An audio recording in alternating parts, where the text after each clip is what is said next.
got volume on both sides here. Hang on. There we go. Sorry. Hello, everybody. Just me. Nice to see you, Brenda K. Bookman. As Just Me says, the poll is just silliness. Yesterday I put WTF was the poll. So I don't know. I don't really have anything to say. I just thought I'd be. Lucia's here. M Space Bird is here. Brenda, just me. I am here. And yay, awesome. So glad people could make it. Hey, Garth David. Old woman of the hills, random old lady. Apples is here. He's got his snack. He's all set to go. Yeah. Hey, Mary Hanks, Ancient Teapot, Doris Martin. Hey, Doris Martin. How are you doing? I feel like maybe I haven't seen you for a while. Nice to see you. Sips of coffee. Tiffany has left the building. Is that a new name? I think I recognize that picture, Tiffany, but I feel like that's a different name. Moira Slater saying good morning. It's got to be Moira. Down under. You will throw the Kong for Apples. Yes, Apples. Well, Apples is your friend forever now because you threw the Kong for him. So he has not forgotten. He has not forgotten. Grammy is lurking for a few minutes, then she has to go. Oh, that's too bad. We'll miss you. Hey, Janice Green. Ancient Teapots here with the tomatoes. Awesome. Oh, no, those are apples. I thought we were talking about tomato face Megan for a second there. Molly Colleen is here. All the fun people, all the usual suspects. Good evening, Mellow Yellow. Nice to see everybody. Yeah, so I mean, we have the Lady Peaches. Everybody's turning up right on time. We have the Anders Gustafsson. My goodness. Anders Gustafsson is going by Little Scrotum today. Okay. That is right up Anders' alley of humor. So I can vouch for that actually being Anders and not somebody pretending to be Anders. We're going to throw some tomatoes. Yes, Lucia. Yes. Deb's in space, decades of darkness, all the fun people. 7 a.m. Yeah, here it's 4 p.m. Are you 7 a.m.? What are you ahead of us? Are you on? Is it Saturday for you, Moira? I think it is, right? You're ahead. I think we're over here, the Pacific time. I think we're the ass end of the time. The usual and the unusual suspects. Indeed, CHCH. Midnight there. So you must be in the UK, Deb's in space, or maybe on the continent. Did you see Lauren in her dumb headband? I did, Janice Green. Yes, thank you very much. And I had trouble finding I took a picture of it somewhere. I had trouble finding the actual headband itself anywhere. But, and I couldn't, you said that the description was in the thumbnail, but I don't know if you were on your phone or I don't know. I couldn't find it in the description. But anyways, apparently Lauren was wearing a $195 headband last night because... I mean, that's what cult leaders do, right? They take everything from their followers and then they are ostentatious about their wealth, right? If you've ever watched that, I mean, Lauren barely wears the same outfit more than once, right? If you've ever watched those Twin Flame Universe people, this is what they do, right? They are rich as God.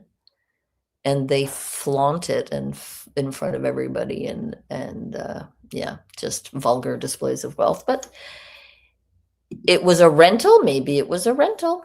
It said I'm not sure. Janice Green saw it. It's from Saks. Oh, that's why I couldn't find it because your comment said Sam's. And I was like, okay. And there's actually quite a few Sam's headbands out there for all of you who want to know. Okay, Saks makes more sense. I am not a high-end shopper. I found it in the lane or at my local thrift store shopper. She gets her clothes for free as long as she merches them. Yeah, this is the thing, right? When you have money, you have more opportunities to make money, right? And that's Lauren. She's out there. Yeah, autocorrect. That makes sense, Janice. Yes, autocorrect is constantly messing with me too. Yeah, it's a terrible picture of Lauren. It's a little short where she's sitting there looking into the camera. looking directly into the camera as though she's looking into watching something, and she's eating popcorn. And all of her fans are like, "Oh, you're so great, Lauren." Oh, Lauren.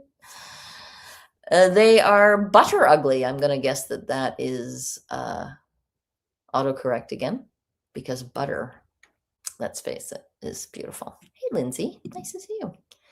Floating heart. I love a good floating heart and a very tearful, made up eye. Also, I really, your avatar picture is awesome. I don't know how to. Yeah, what a great picture. Anyway, looks like a booking photo. Yeah. One day, fingers crossed, we shall see that. She looks like Simon from Alvin and the Chipmunks. Yep. Yep. Yeah, but ugly. I mean, butter, come on. Butter's beautiful. And butter yellow is the color of my kitchen that I had when I lived in Hope. Hey, Lemon Baked, nice to see you. And lemon is one of my top flavors. Hey, Sariana Makes, nice to see you. Good morning from Australia. I understand it's 7 a.m. there. Moira, you got a compatriot here. Both of you sipping your morning, whatever, libation. Those glasses make her nose look huge, and I come from a large nose family, says Random Lady. I love lemon too. Lemon is my thing. I love lemons. You know, as a like my little shopping bag, the fold up one that goes in my purse has a lemon pattern. I have a dress with a lemon pattern. I have a painting with lemons on it. And then also like lemon cheesecake or lemon yogurt or lemon tart or anything like that. Oh, lemon loaf, lemon meringue pie. Oh my God. Tim Hortons, our local Canadian coffee joint, currently has lemon meringue donuts, which are not bad. They're not great because their donuts are not that great, but lemon curd, yeah, you can just eat it by the spoonful, right? I mean, who needs all the cooking? Yeah, cheese and lemon. Actually, I don't know if I've had cheese and lemon. I think I might have to try that. Oh, well, cheese and lemon, yeah, because you put lemon on your Caesar salad and it's got Parmesan on it and it's also nice and yummy. Yeah. Oh my God, lemon poppy seed cake. You guys are killing me here. All I've got next to me is the cheap Milano biscuits.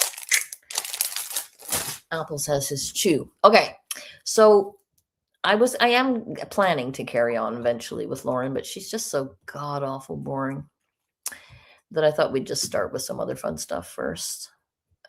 Molly Colleen says, I did some research and she can choose clothes from a website and they send it to her for free as long as she wears it on camera within 14 days. She then gets a commission on the purchases. Yeah. Yeah, right. This is it. People who have money have more opportunities to make money. It's infuriating. Calissa Cat says, I painted my baby's bedroom a light butter yellow and made white and blue flowered curtains for the windows. I wanted it to feel cheery and happy. I am cheered and happier just from reading that descriptions and the fact that you painted it yourself and made the curtains. Well, chef's kiss. Beautiful. Lemon on saga gnocchi. Okay. I'm coming to your house for dinner very soon. Look forward to that, or not, but I'm coming. It does sound adorable. It sounds really adorable. Lemon and blueberry cheesecake. Yeah, there's a place here that makes lemon and blueberry scones, and they have zero flavor, and I'm always still tempted anyway. But I have learned my lesson. Cobs. Do you guys have cobs where you are? I wonder if she picks what clothes they send her. Actually, that's a good question because, I mean, she has the worst taste, right? So, I mean, most of her clothes are weird. Lemon peels, lemon zest is the business. Okay, we could go on about lemons all day. Maybe I'll start a baking channel. We could do Sunday afternoon baking with Dreadful Penny. Hey, HMS Gen X lady is in the house. Okay, so yeah, Lauren is so boring, and I mean, I do want to get through the 9-hour live, but it's a lot just on its own. So I thought we would just start with some other stuff, maybe break things up a bit with some things. So I wanted to share the Facebook. Hang on. Oh, I got to add it to the stage. Here we go. Come on, Penny. Here we go. So this is the post that Lauren put up about Grayson's brother on the day after his death and the day after the court lunchtime live that we all saw, where she made it all about herself. So she starts this hidden a true crime podcast. The very first word of the post is I. So on brand. I woke up to my phone ringing in the middle of the night yesterday. It was one of Grayson's family members asking me to wake her. They had been trying to get a hold of her, but her ringer was on silent. Ellipses. I got up and went and woke Grayson and handed her the phone. So I think that might be because, remember, she said that she handed Grayson the phone in the live. There was no getting out of bed and going to find Grayson and hand her the phone. So just saying, that's a little change, a little bit of an edit there. She was told her older brother was killed in a crash. He was 27. Her older brother, does he have a name? Does he have a name? Nope. Didn't think to mention his name. Grayson had been speaking to him a couple of hours earlier, helping him find daycare for their family dog while he was traveling. Their dog, Chesney, sweet Lilybell's best friend, also died in the crash. That is hard to take. Anyway, all of it is hard to take. Yesterday, I chose to go and sit in court for another day of the Lindsay Clancy trial at Grayson's request. She chose at Grayson's request. Okay. And Grayson has decided to embrace some normalcy by choosing to work a bit, and has also been talking to John, her family, and all of her friends with plans to head home soon. All of her friends have plans to head home soon. Interesting. It's a really difficult week for the Hidden True Crime team. Thank you for your kindness and support. If you'd like to get to know Grayson's brother and family a little bit more, you can check out the link in the comments. Or stories, our stories. Anyway. So, I mean, it's a picture of Grayson and her brother when they're kids. There's not much to, I can't really criticize that. They're small children. But when you click on the link in her thing, this is where you go, is to a GoFundMe that was started on August 5th, the day of Jackson's death. And I'm assuming that that's a picture of Jackson and not Trevor Bowman, who has started the thing. But I thought I would just read what they wrote about him, because I think it's just, I think it's of interest to all of us. And I have no anything with Jackson Ure. So I think we might as well just share, right? So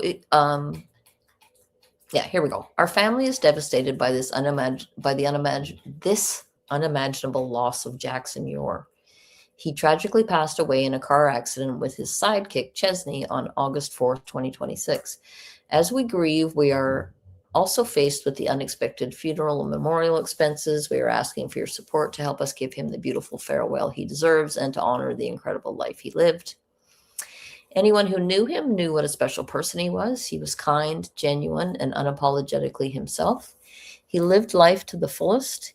He had a way of making everyone feel welcome, and he never met a stranger. He was the kind of person who would give you the shirt off his back, make you laugh when you needed it most, and stand by the people he loved without hesitation. He was truly a friend to all. The bond he shared with Chesney was something special. They were inseparable, and it's comforting to know that they were together until the very end.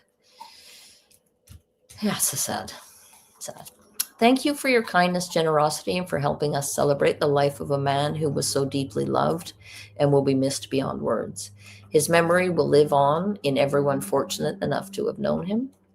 As we prepare to celebrate his life, We would love your help in preserving the memories that made him so special. We have created an email account where friends and family can share their favorite memories, photos, and stories about him, whether it's a funny moment, a heartfelt memory, or a picture that brings a smile. We want to hear them all. Your stories will help us honor his life and keep his memory alive for years to come. We will continue to share updates here as memorial service arrangements are finalized. Please contact me directly for the email account. And they have got 8,650 of their $9,000 goal. So 97%. And they've had some extremely generous donors. So I have nothing to say about that really, other than that it's a sad loss of a young man who clearly meant a lot to a lot of people. Maybe there's some more pictures. Oh, there are. Look, there's more pictures. I guess that's the family.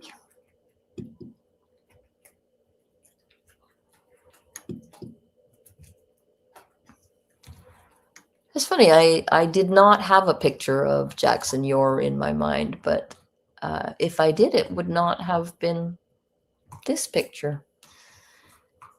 Beautiful dog, Chesney. He was a handsome young man too, by the looks of things.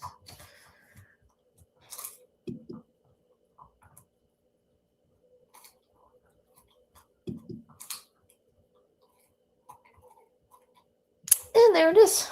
Yeah, so I just wanted to share that. A couple of people had mentioned in the chat asking about, if Grayson had gone home or what we knew about it. Yeah, maybe the donors are all gems, and good for them if they are. I'm okay with that. I mean, what are you going to say? The only thing I have to say negative about any of this is the way that Lauren carried on was incredibly embarrassing, right? And just all of that. So, I mean, I'm not going to critique the loss of Grayson's brother. I just wanted to share those things. Now then, what was I thinking of? Oh yeah, this. Okay. So somebody was telling me about this yesterday. Don't know if you people have heard of the Simmons family quail hunt video that Lauren made in 2015. What is the poll about? The poll is just silliness. Yesterday, the poll was WTF, ?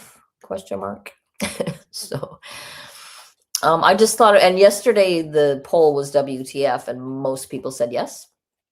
So I was curious about how people would interpret that one.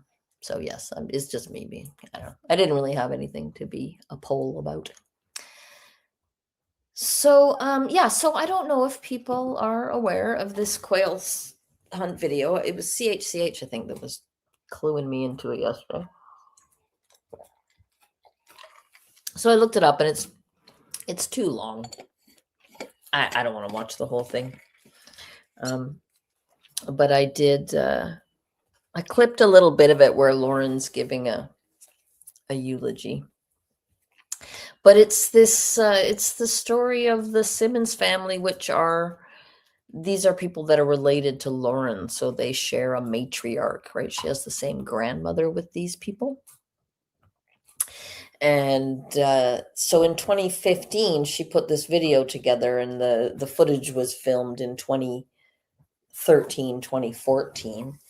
And this is this annual quail hunt that this family goes on. It started in 1969. And they all go and hunt quail, and it's like a yearly family reunion. Yeah, the clan and the lore, it is interesting. It's too long to watch. I don't want to watch the whole thing. I don't even want to watch much of it at all. But I'll play a little bit of it. But it's not, in some ways, it's actually not terrible. I mean, you can see what she's going for. It's clumsy, some of it. But I mean, as much as I don't like to credit Lauren with anything, she does not show the dead quail, that as far as I know. I don't recall seeing a dead quail. She didn't show any of the actual shooting. She showed, it was, she interviewed different members of the family, and they all talked about their understanding of the history of it. Like, it's been going on for quite a while, almost 50 years, and the people who started it have passed on, and like, it's this ongoing thing. And it's actually, it's not a terrible little story, and it's not a terrible video, but there's a lot of sounds of shooting, and just, it's loud, and it goes on too long. I think if she had made it 10 minutes long,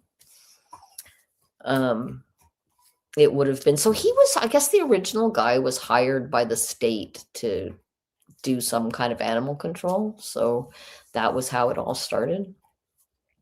Anyway, I thought I would share a little bit of it. And then I clipped the part where Lauren gives a eulogy. So shortly after this reunion, a member of the family is killed. She's out riding her bike, and she's killed, I assume, by a car. And Lauren gives a eulogy. There's lots of shooting. Yeah. Anyway, we'll just watch it for a bit. I don't want to watch the whole thing. It's way too long. It's like 23 minutes. Hey, Careers Garden. And it could have been about 10, but it's not a bad, like, it's the kind of little feature that you might see at the end of whatever little local news at the end of a Sunday broadcast or something like that. She does have some instincts as a broadcaster. I will give it to her.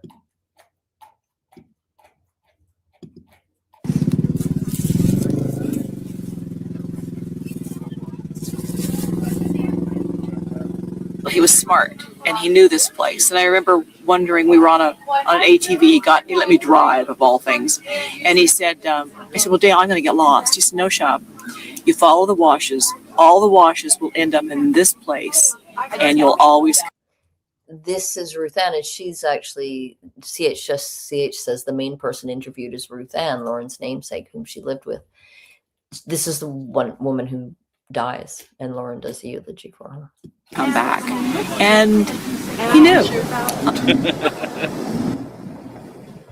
My name is Lauren, and this is the story of my family.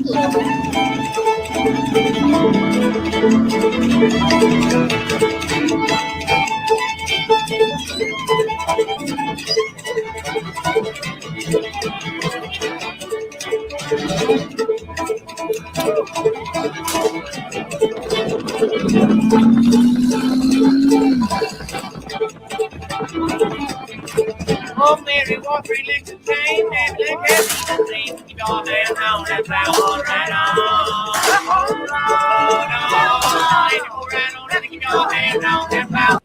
Yeah, so that part goes on for a long time with that song, and it's too long and it's obnoxious. Good food and family. Wow, we got a good time. Getting dirty and not having any rules. Yeah, it goes on like it's a lot with the shooting and the picking banjo and the whole. It's like it's a bit long. The poll is just silly. Yeah, the music. I mean, I don't even mind the music, but combined with all the shooting and all, it's too much. And she lets it go on way too long. Like for a couple of minutes, maybe. It's even 2 minutes is too long. We're only at 2 minutes and it's already too long. Maybe for 20 seconds, it would have been good. Yeah. She, that says it somewhere says it on the post. That's who the music is. Wow. And I suppose we would have continued if we hadn't started scattering. From the time I was a child, we always had family gatherings. So I remember every Christmas Eve, we would go over to somebody's home and have a big family, just a big family party. So it's been something that's going on for years. The 5 brothers came here first and had too much fun, and the girls wanted to go. And so now the girls have too much fun, and the guys want to go. I think one of the strongest reasons kept going is my cousin Benny. My uncle Dale, and then all of his brothers would come out for the quail hunt. The quail season would start. And it's the second weekend in October, and that was the start of it. And they would come out and hunt quail. And it just grew from there. Yeah, see, like the shooting, it's so it's just hard to listen to because of that, and it goes on way too long. Farmers, some of them were very, very successful. Drilled their own wells, homesteaded their own places, built beautiful homes, strong families. Yeah, they could do it all. Lauren and I are sitting under the trees that have been here for a long time, and her grandfather used to sleep right behind her on his cot, right underneath these same trees we're at, okay? The tree that we're under is this old, ancient mesquite tree that the old guys used to camp under. Welton slept under this on the ground and then later on a cot. Ben slept under this. My father would sleep under this. And it was really sweet to see the old men all lined up, sleeping and kind of grunting at each other. But look, I think it's Nevada. Anders. She says at the end where she had to fly back to. looking out for each other. I have a picture of my dad laying on the ground with his cowboy hat on, his boots on, and a cigarette in his hand, but he's sleeping. I miss. You see what I mean? Like it could be actually not bad if she did a better job of it. I mean, it's kind of interesting, the little family history and interspersed with old photos and shots of the desert and stuff. Like it's not the worst thing I've ever seen. I'll say that. Children, Mel and Deja's memories are sleeping under that tree with me and Uncle Bob. In spirit, they're all still here. I'm here too. You know, this is his official outfit, isn't it? Yeah. Can't see anything. Big old blob of crap's in my way. The only living Ben, birthday Hunt. Yes, I remember Squirrel Hunt. Oh God. Okay, this part is hard to take, but we'll just go back and watch it a little bit anyway. This is the matriarch, Grandma Johnson. Are you happy? I'm glad. And you know who that's my dad. More assertive. Grandma, I'm your granddaughter. You are? Uh-huh. Good.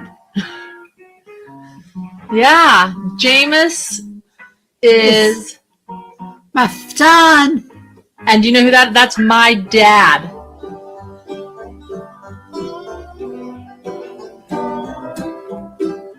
Are you happy?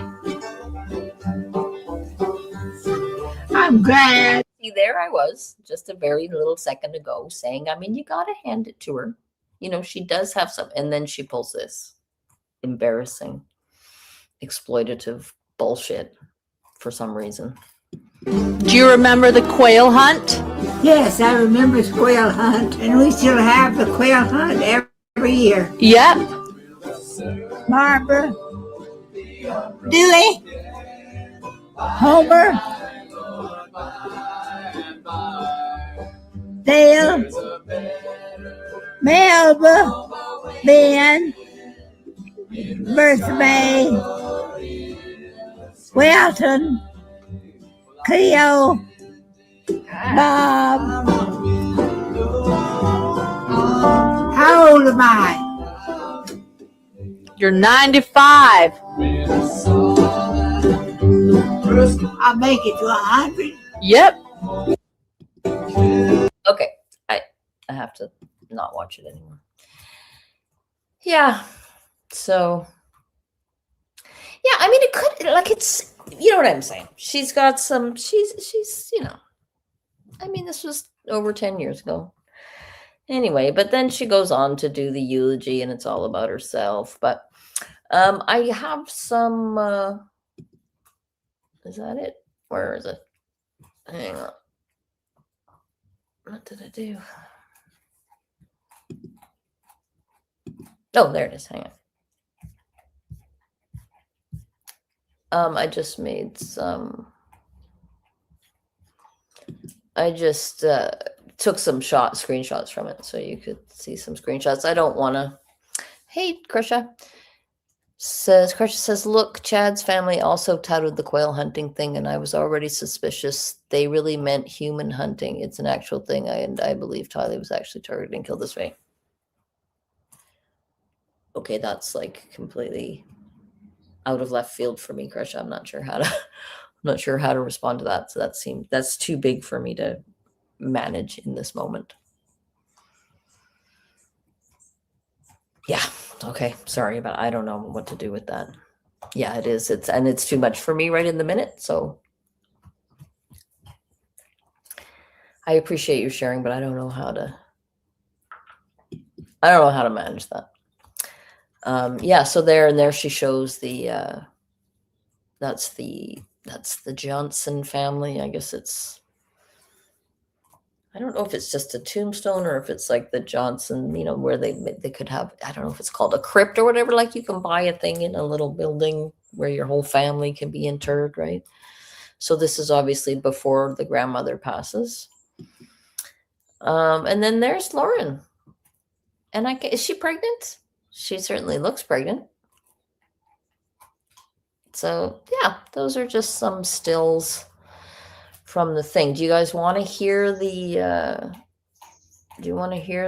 mausoleum? Thank you, Lucia. God, you guys are my dictionary. An expert of all got it too. Yesterday I couldn't come up with the word reductive.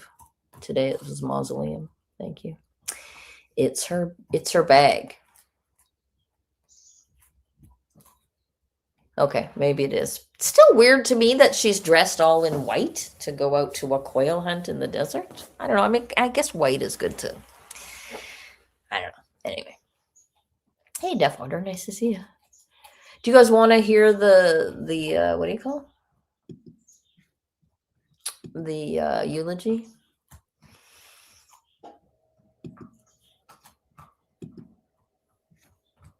I'm gonna just play it because it's not long, and it just gives you another little taste of our Lauren from 10 years ago.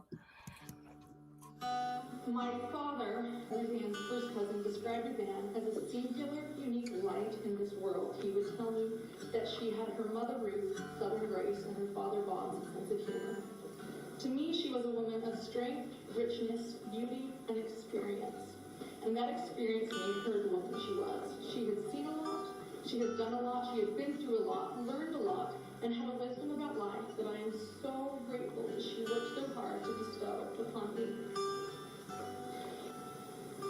As a lady of strength, Ruthan has left me with just that.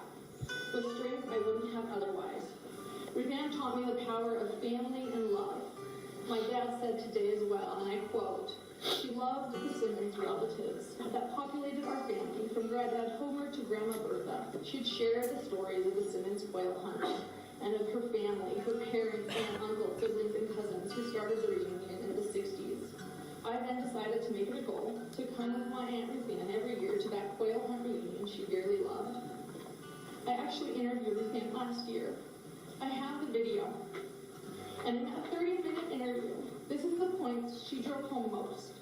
That it's the women and families that keep families together. She believed she had a duty.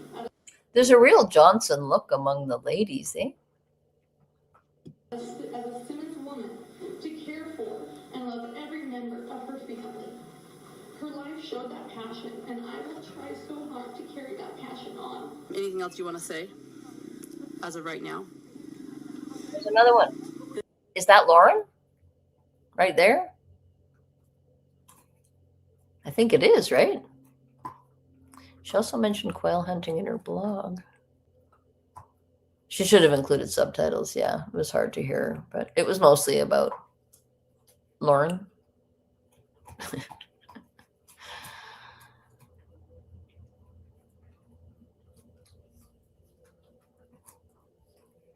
Yeah, I think that's Lauren, and I also think that the other one was Lauren with the gun. Pretty sure it was her, but You guys. I'm admiring probably now as much as my parents' generation's group of wives. The wives now that my male cousins especially have taken on. Christy and the barracks, and these women are jumping in to do the things that our parents did. So once again, it's if the women didn't like each other and didn't support this, it wouldn't happen. So Lauren's all about the women, and if the women didn't, you know, her amazing auntie and all the other amazing women in her family. So this is the question. This is the picture. And oh, where'd you go? This is the poll. So you guys tell me. Is that Lauren in the middle there? I feel like that's Lauren. Look at the mouth. Look at the smile. And she's, you know, yeah, right? I feel like that's Lauren. Her son, how old is her son? That's what I was wondering about the pregnant, right? Yeah, because this was 2013, 2014. But it could just be that she's got her over thing is bunched up and it just looks that way, right? He's 8 now. I feel like it's her. I do feel like it's her. Anyway, and then the next thing I wanted to share you was just these are some of the, just a couple of the comments that were on the 9-hour live. I haven't ever really gone through the comments, but they were not all sucking up to Lauren.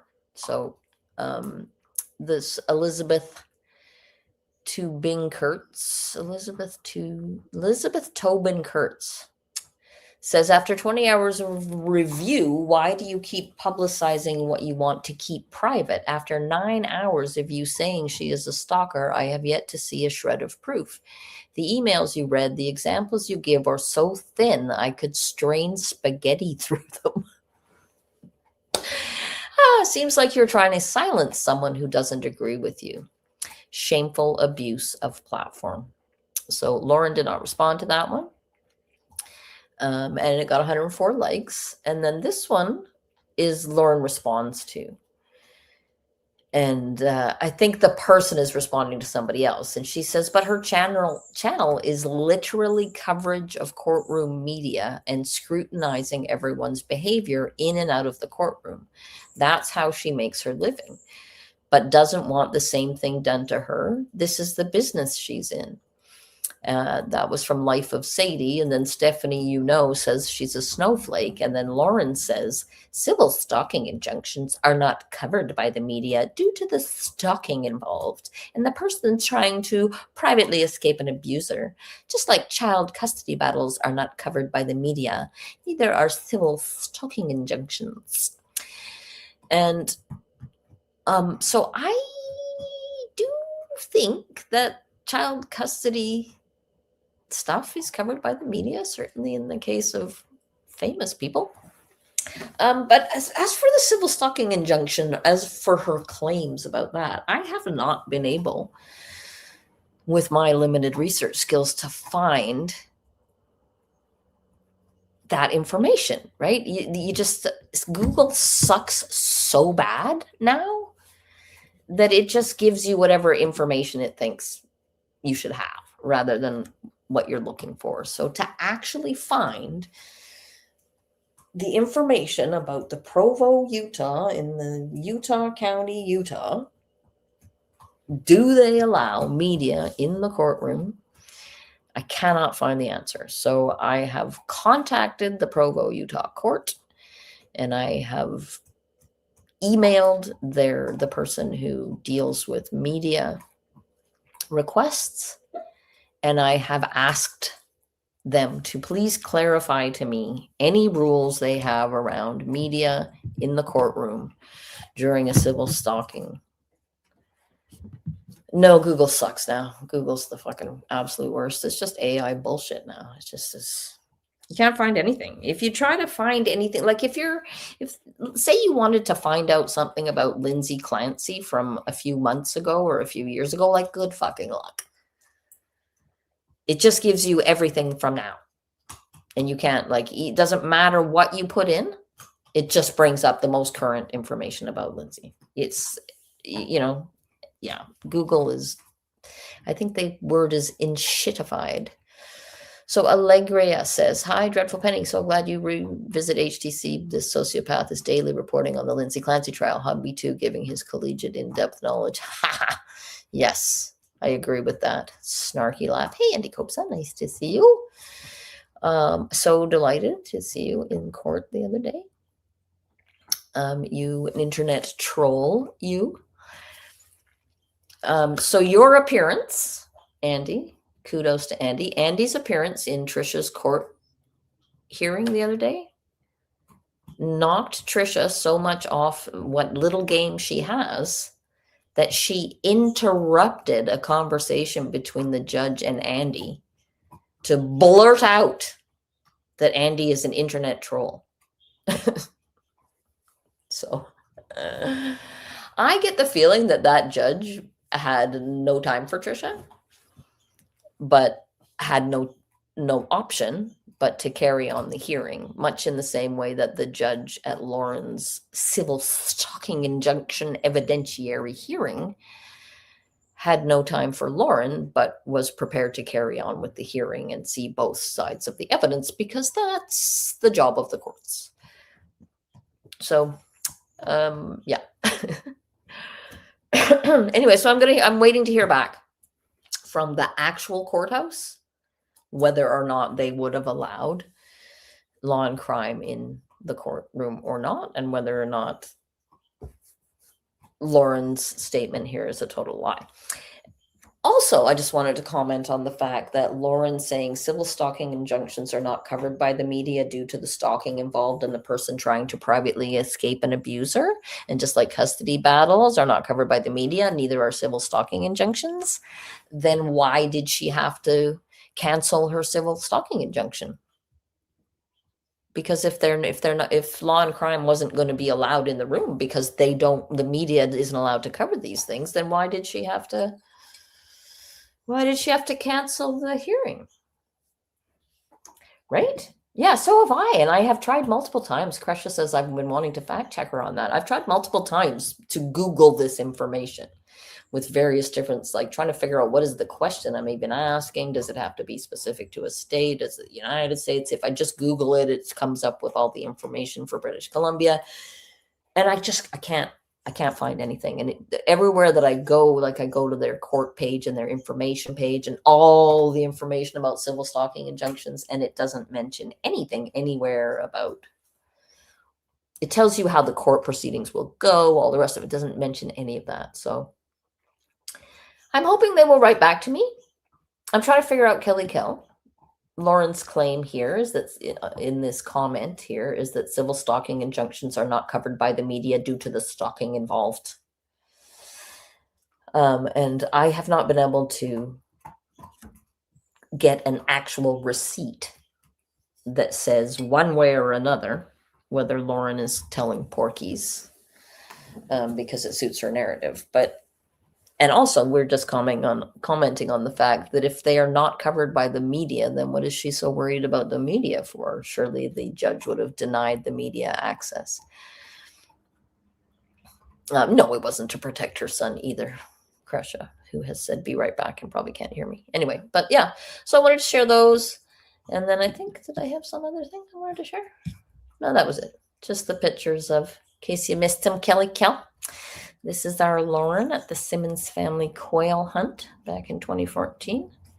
The Simmons family are a branch of the Johnson family.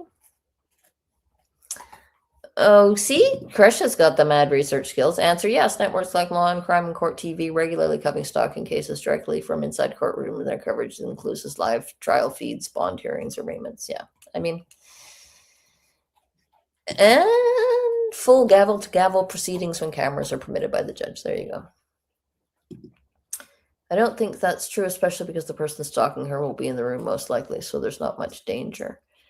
That's Kelly Kelly. Yeah, I mean, she's trying to make it out like it's so private and it makes it so dangerous for her, but that doesn't even make logical sense either, because I mean, courts already have rules around not filming minors and not releasing that kind of information about minors. So I don't think there was no real fear there. And I lost my track because I started reading Kresh's thing.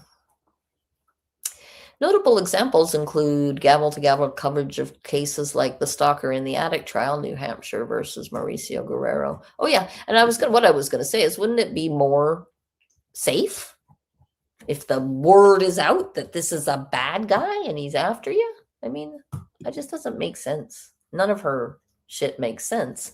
But do you remember last week we were talking about the tactics used by cult leaders with the talking head videos and the repetition and the emotional displays and how that affects the audience and how it short circuits their critical thinking skills, right? And it builds that kind of intimate environment where the viewer feels like it's just Lauren, right? There's nothing else to look at. There's nothing else to focus on. There's no decorations. There's nothing. It's just Lauren's talking head, and she's talking right to you, right?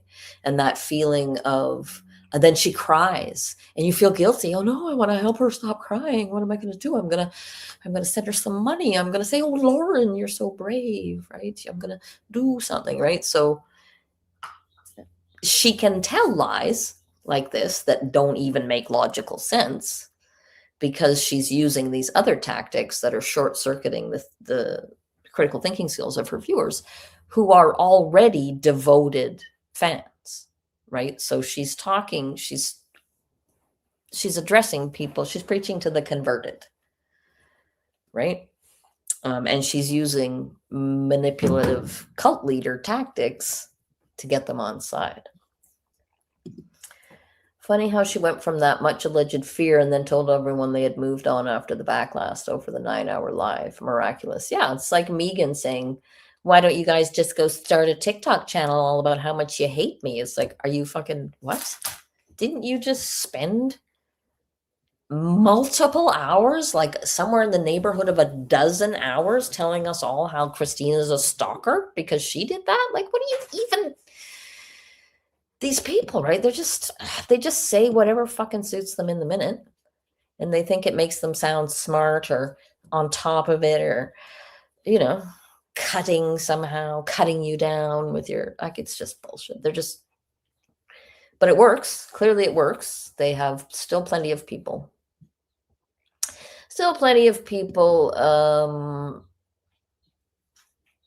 doing the thing. So I'm just going to try to get rid of a bunch of stuff here. Okay, so what I thought we would start with today, we're still going. I thought I would read John's declaration. Because again, I'm just so sick. Hey, Anders Gustafsson, thanks for becoming a member. Oh yeah, you can buy penny chats and all that stuff. The things are in the what do you call? Oh, I'm in the wrong place. Sorry. In the pinned comment. Also, like, share, subscribe. Also, I'm an ex-mechanic with an English degree. These are just my opinions. This is just entertainment.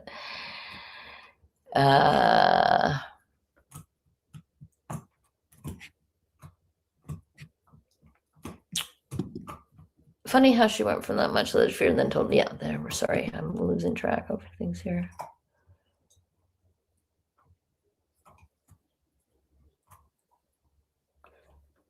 Right? Difficult research on the money again. In my opinion, I felt the safety of heavy coverage dissipate after Lori's last trial wrapped up. Yeah, right? You'd think that having coverage would make you feel safer. Hey, Emma, nice to see you. Okay, so yeah, I thought we would read this because, I mean, I have never read it before all the way through.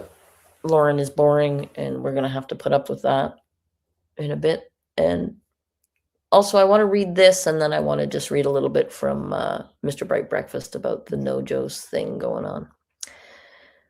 So Daston Dow is the lawyer. Richard L. Sanders, Pace Johnson Law Group in the United States District Court, District of Utah, Central Division, declaration of Dr. John Matthias, Lauren Matthias, an individual plaintiff, versus Christina M., an individual defendant. All right, you ready? I, Dr. John Matthias, declare as follows. The Dr. John Matthias, you guys? Not sure if you know. It's the Dr. John Matthias. Is that me? The word I was looking for the other day was cautionary tale? Could be. I am constantly looking for words. I don't know what's happened to my brain where words are concerned, but they seem to leak out. I meant to say that I felt the safety from heavy coverage. Yeah, that's what I thought you meant, Grisha. That after the heavy coverage was over, you felt a little bit alone and naked out there in the world. Yeah. It makes sense that she would find safety in wider coverage. She makes it up as she goes. Yep, that's what they do, these fuckers. Yep.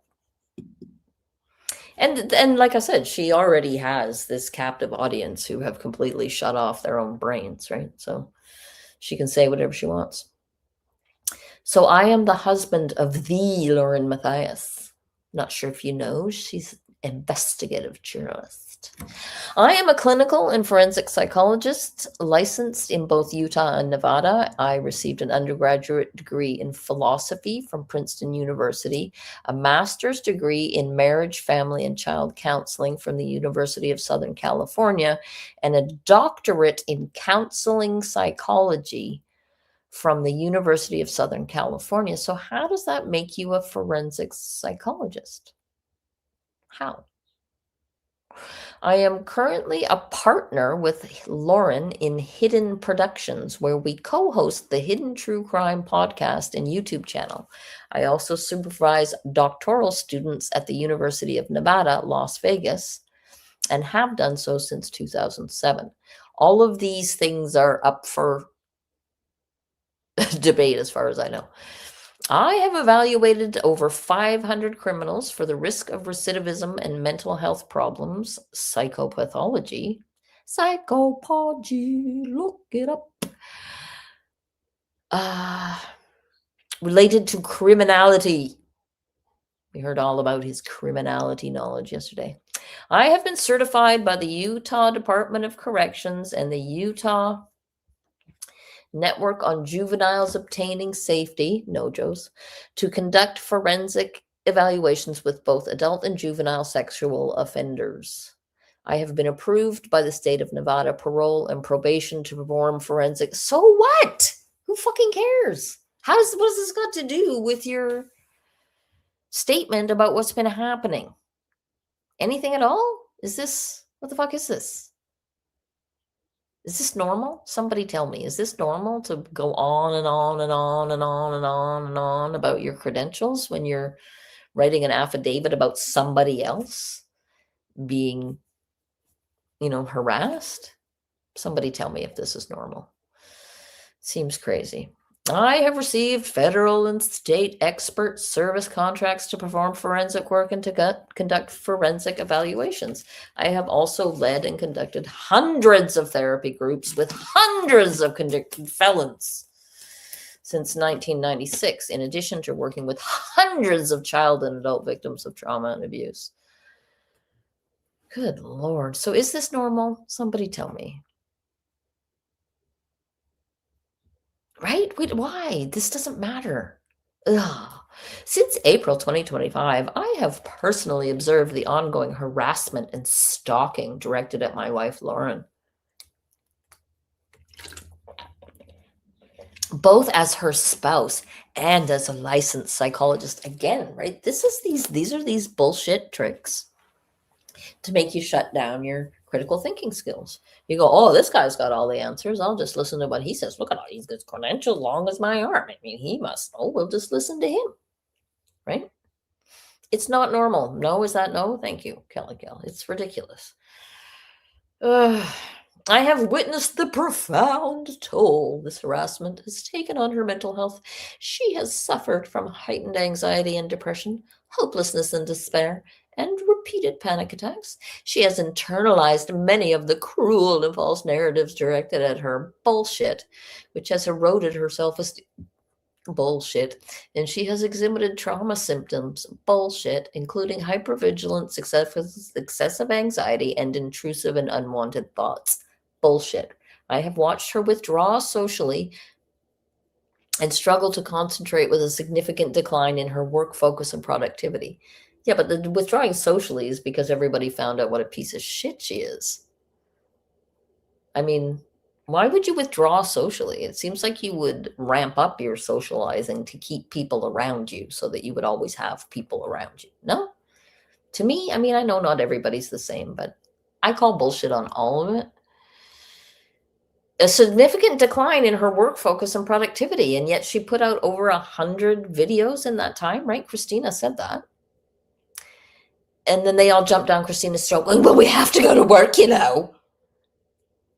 So, again, contradictory narratives, and they say whatever the fuck suits them in the moment.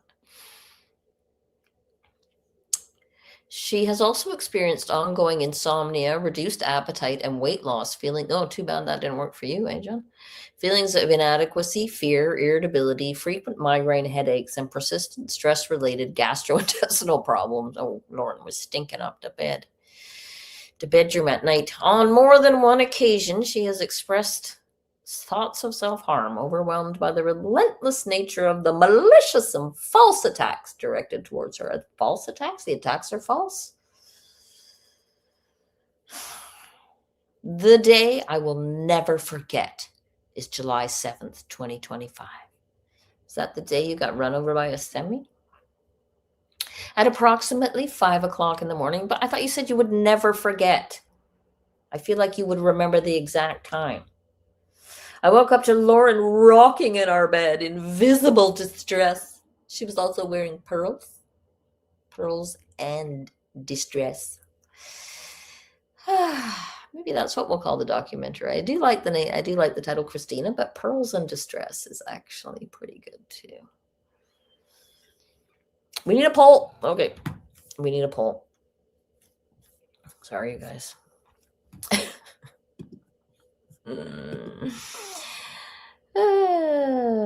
No, that's not what I want.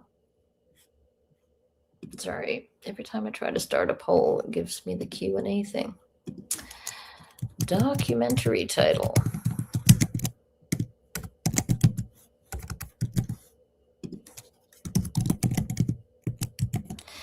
When you see Christina, you have to imagine it with stars, like stars bursting out of it. Christina. And this one is Pearls and Distress. I think Pearls and Distress is pretty good, actually. Anyway, okay. The day he will never forget, she was in her bed in visible distress. She was holding her legs tightly against her chest in the fetal position as she rocked back and forth on the bed. She was experiencing a severe panic attack, and she told me that she did not want to live. That moment was devastating for me as her husband and deeply alarming as a clinician who understands the seriousness of such statements. I then made sure that a 24-year-old producer was on hand to take care of this extremely serious situation.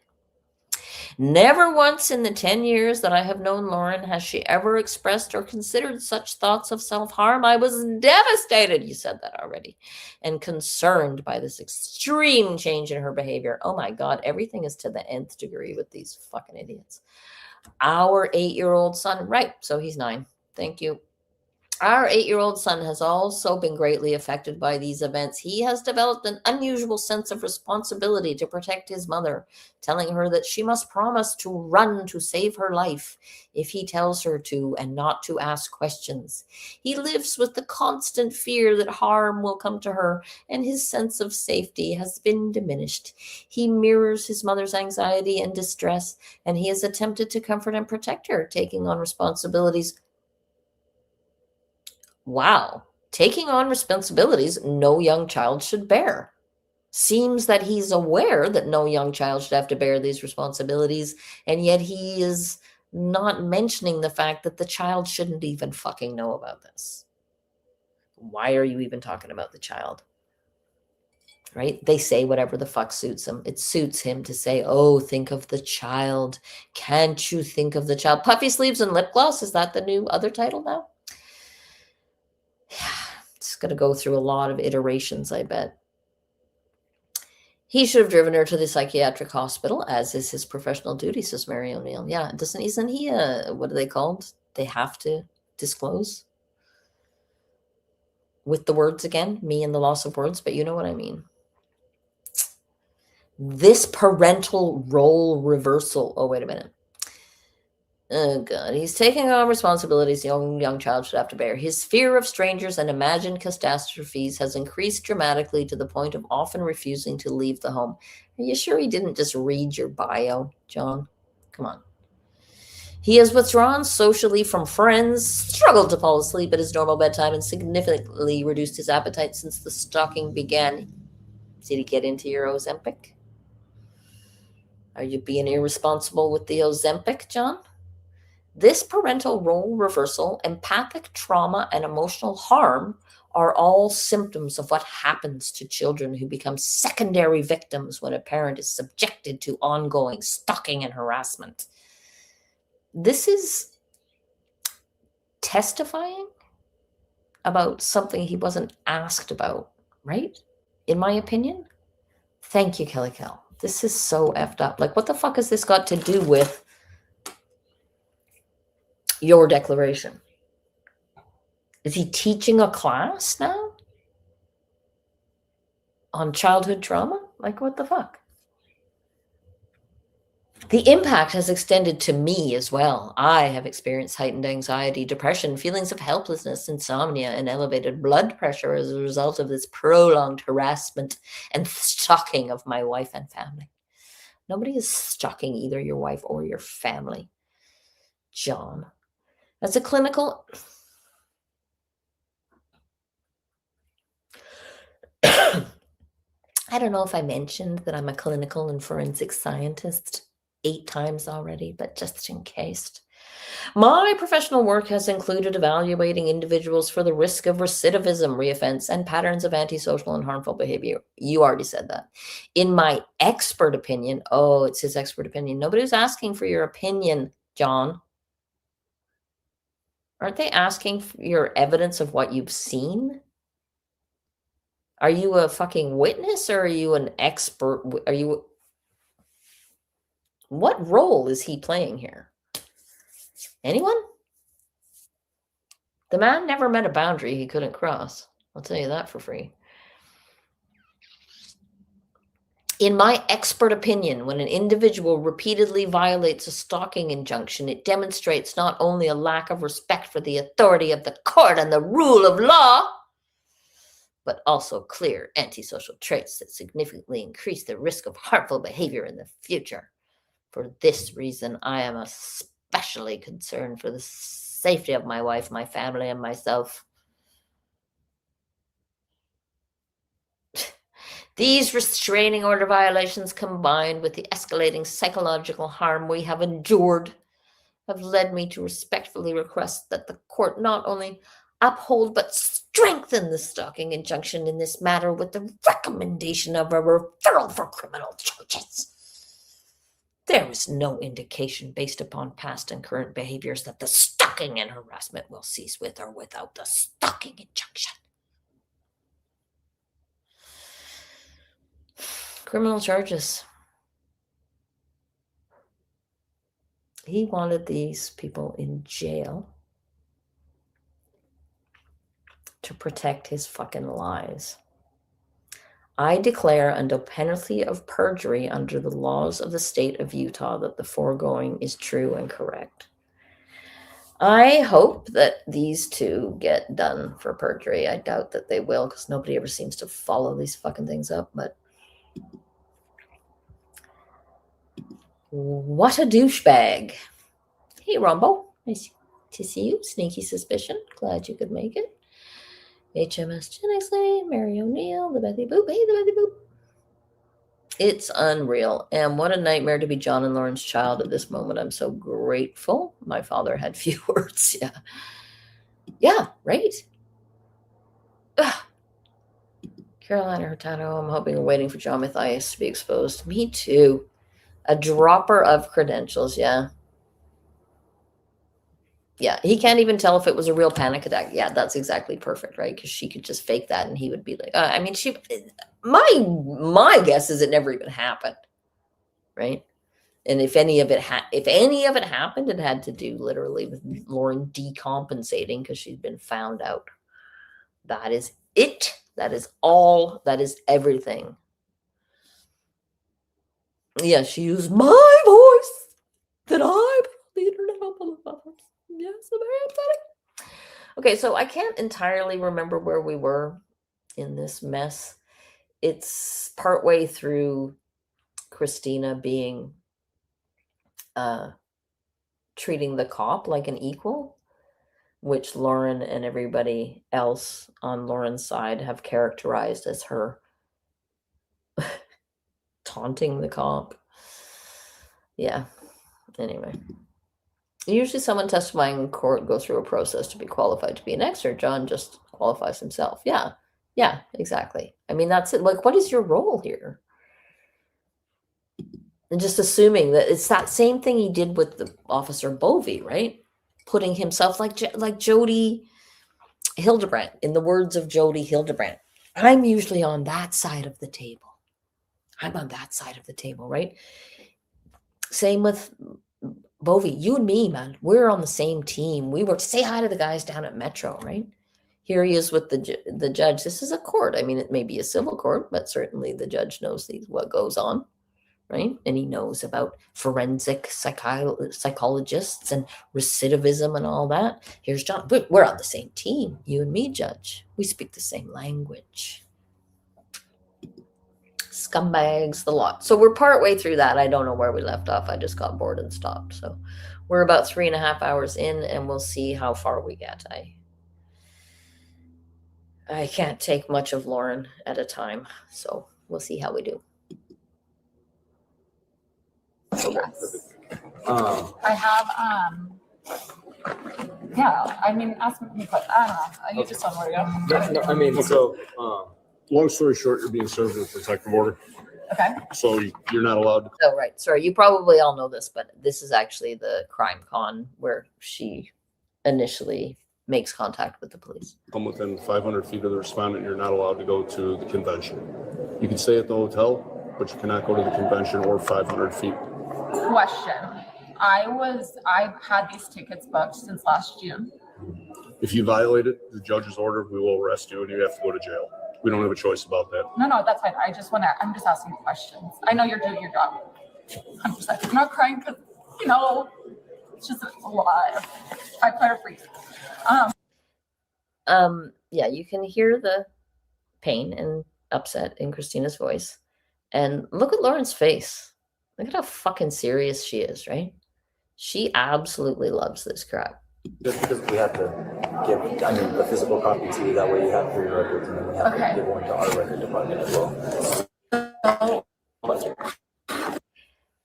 Sneaky Suspicion says this just pisses me off. Yeah, I mean, I've never watched, this is my first time watching the 9 Hour Live. And I found watching the video of Christina being,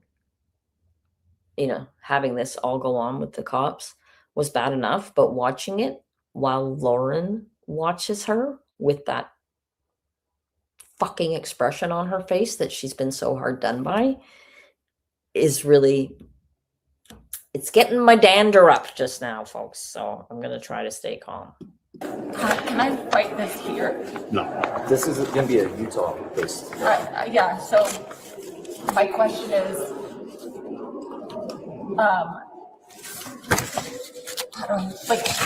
I've had. Did you catch that? They posted it up just for a 1 second and then took it right down, right? So one of the gems said, "Is she crying?" And I'm assuming they were like mocking Christina for crying.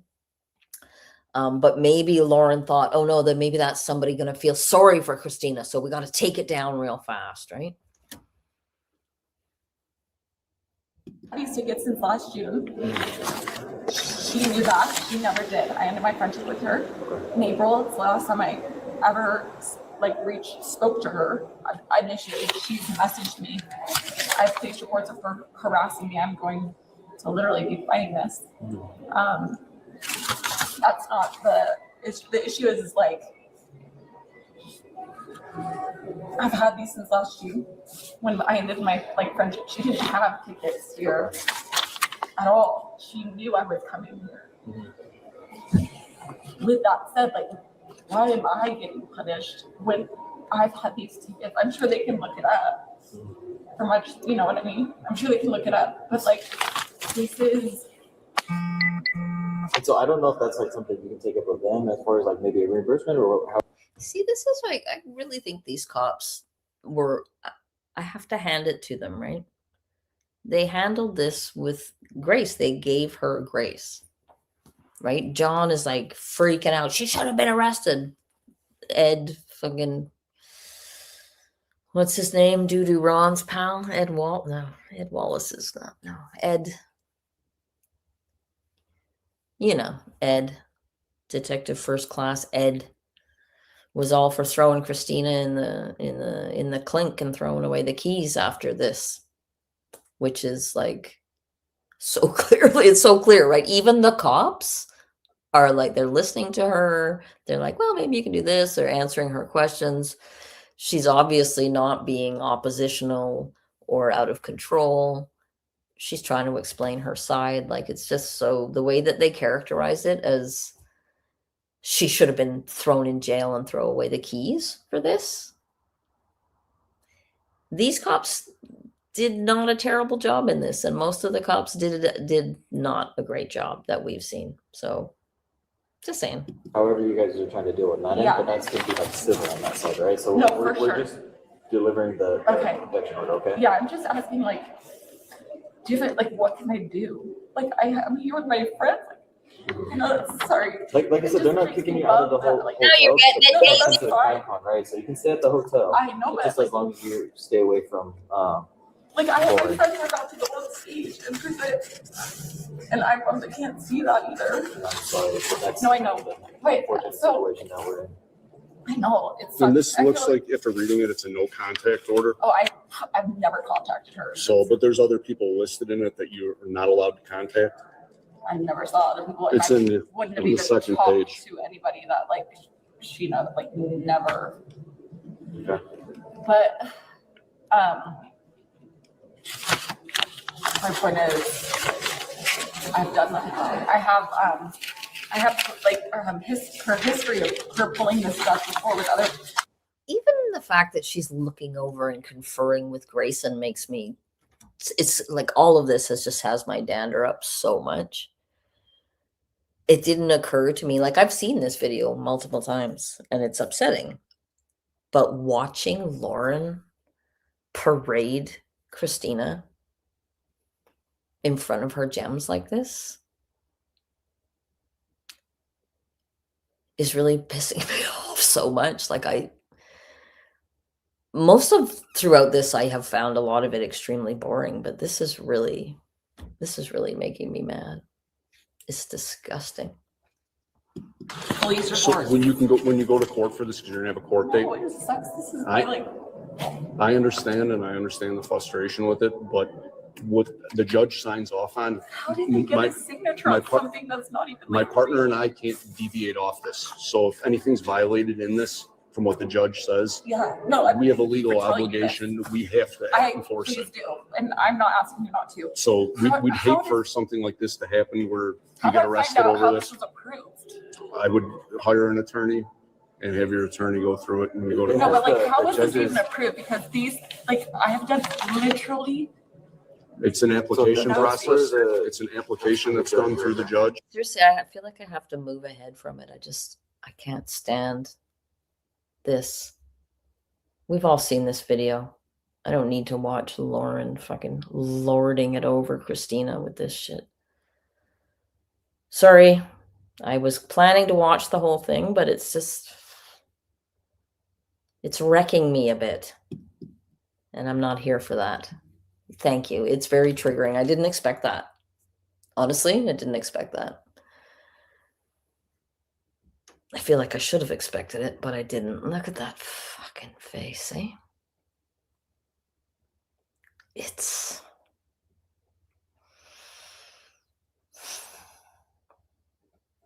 Yeah.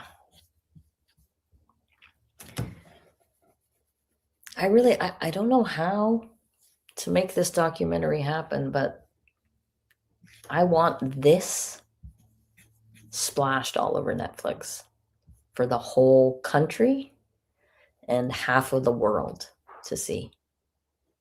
She needs to be famous like that Kendra Likari from the woman that was texting her own kid, stalking her own kid. She needs to be famous like that. I mean, we're all trying over here, but I think we need that. We need a bigger platform. The body cam footage as well as when the officers informed us that she had officially been served by Colorado officers as well. And oh my God. You have to speed up, Lauren Matthias. There can be no listening at regular speed. I'm sorry I made you listen for that long. I'm going to share that for transparency purposes because also at this this CrimeCon, she was seen a lot with Lori Hellis, someone who's recently been making videos of me. Another, I think, past contact that she chose to reach out to of mine. She is someone that used to appear on my channel, like many other people used to appear on my channel. And there have been rumors spreading about what this was about and that I was enjoying this or so somehow abusing police powers. I really don't understand it. So for full transparency, we're going to show you the body cam footage of when we were informed that she was served and that she had left and that we might be able to feel relief and enjoy CrimeCon. So here we go. And yet, and she still didn't know, or maybe she did. Maybe she did know. Maybe she had realized by this point that all the body cam footage was coming out, right? I mean, maybe the thing of Law and Crime getting in on it made her realize that all of the footage was coming out and she was going to have to get ahead of it. Because at the time that it was happening, at the time that the body cam footage was being taken, she was pretty sure that she was going to get these people to shut the fuck up because law enforcement was going to be on her side. And she wasn't worried about body cam footage.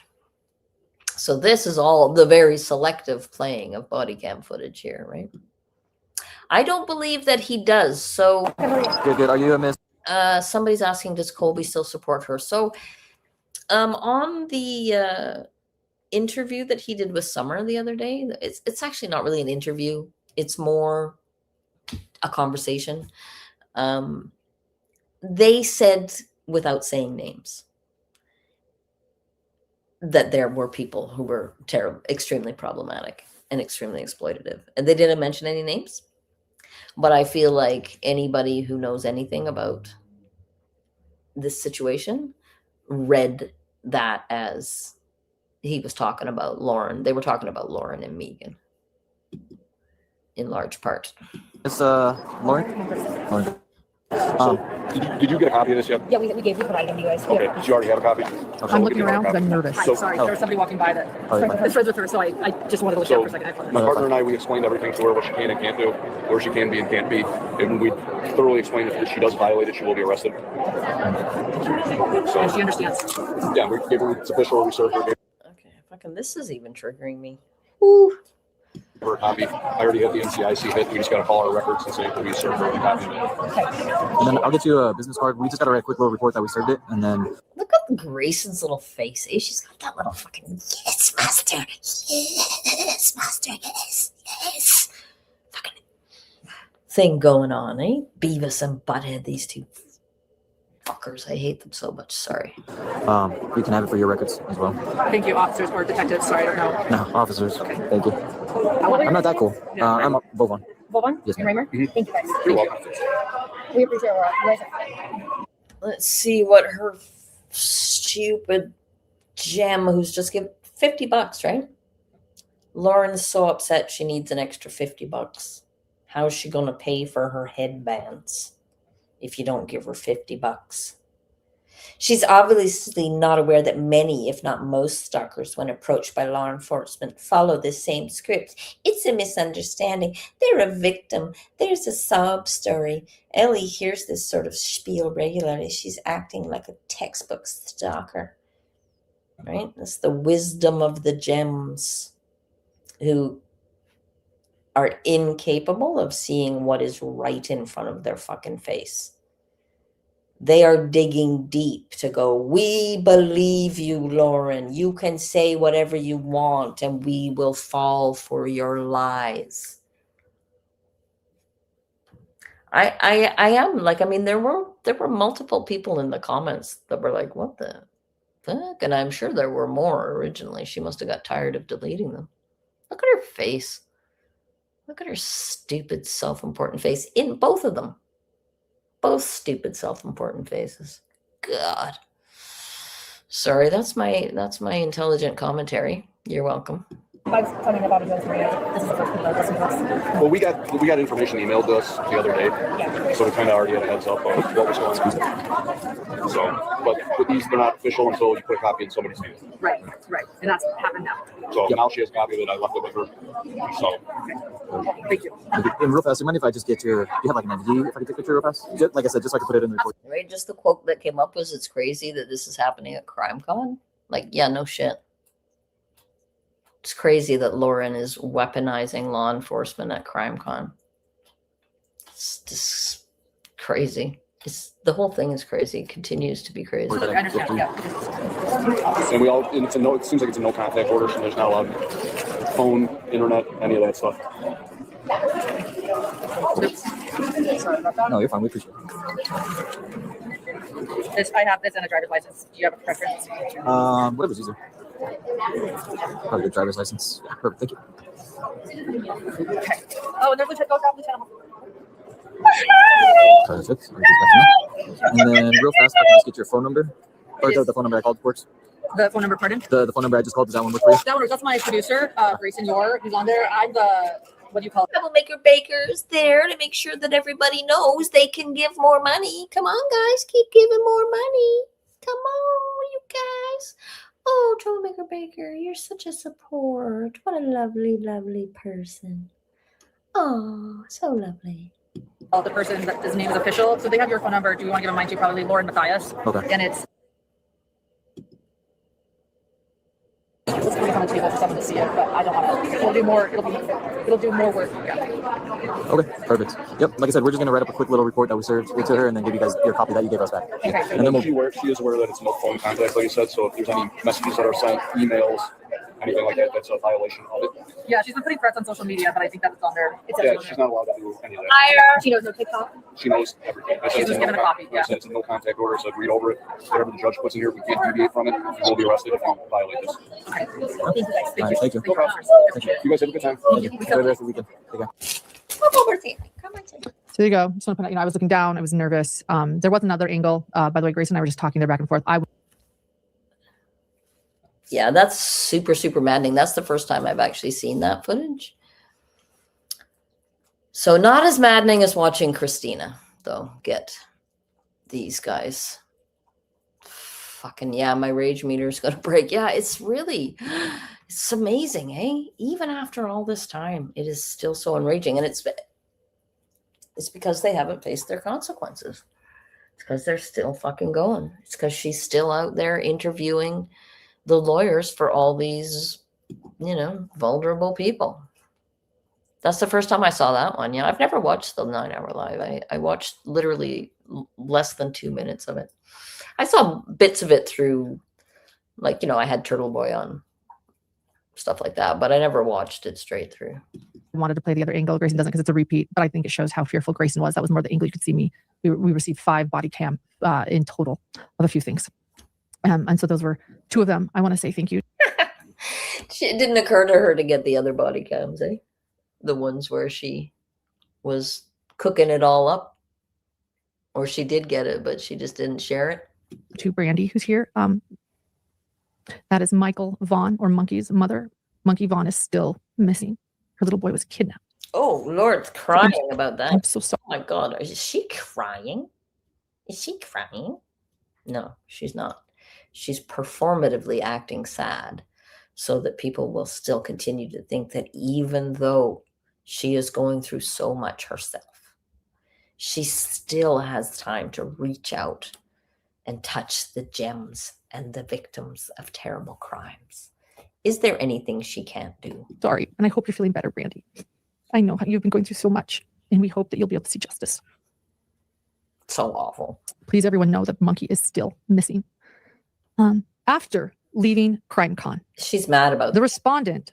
Right after leaving, you heard Grayson that she knows she cannot post on TikTok or Instagram. You notice how she launched straight from Monkey is still missing. Everyone's so awful. Anyway, about my stalker. Most people don't change emotions that quickly, right? It takes a little second for most of us to kind of emotions wear off. They don't just Instagram even more, even though she'd already posted that one. They said, yes, she knows. She knows. So after leaving CrimeCon, the respondent proceeded to publish 2 additional posts on both the TikTok and Instagram accounts that she made to expose me using the same targeted accounts. In the first of these, right, she has heard from the judge by this time.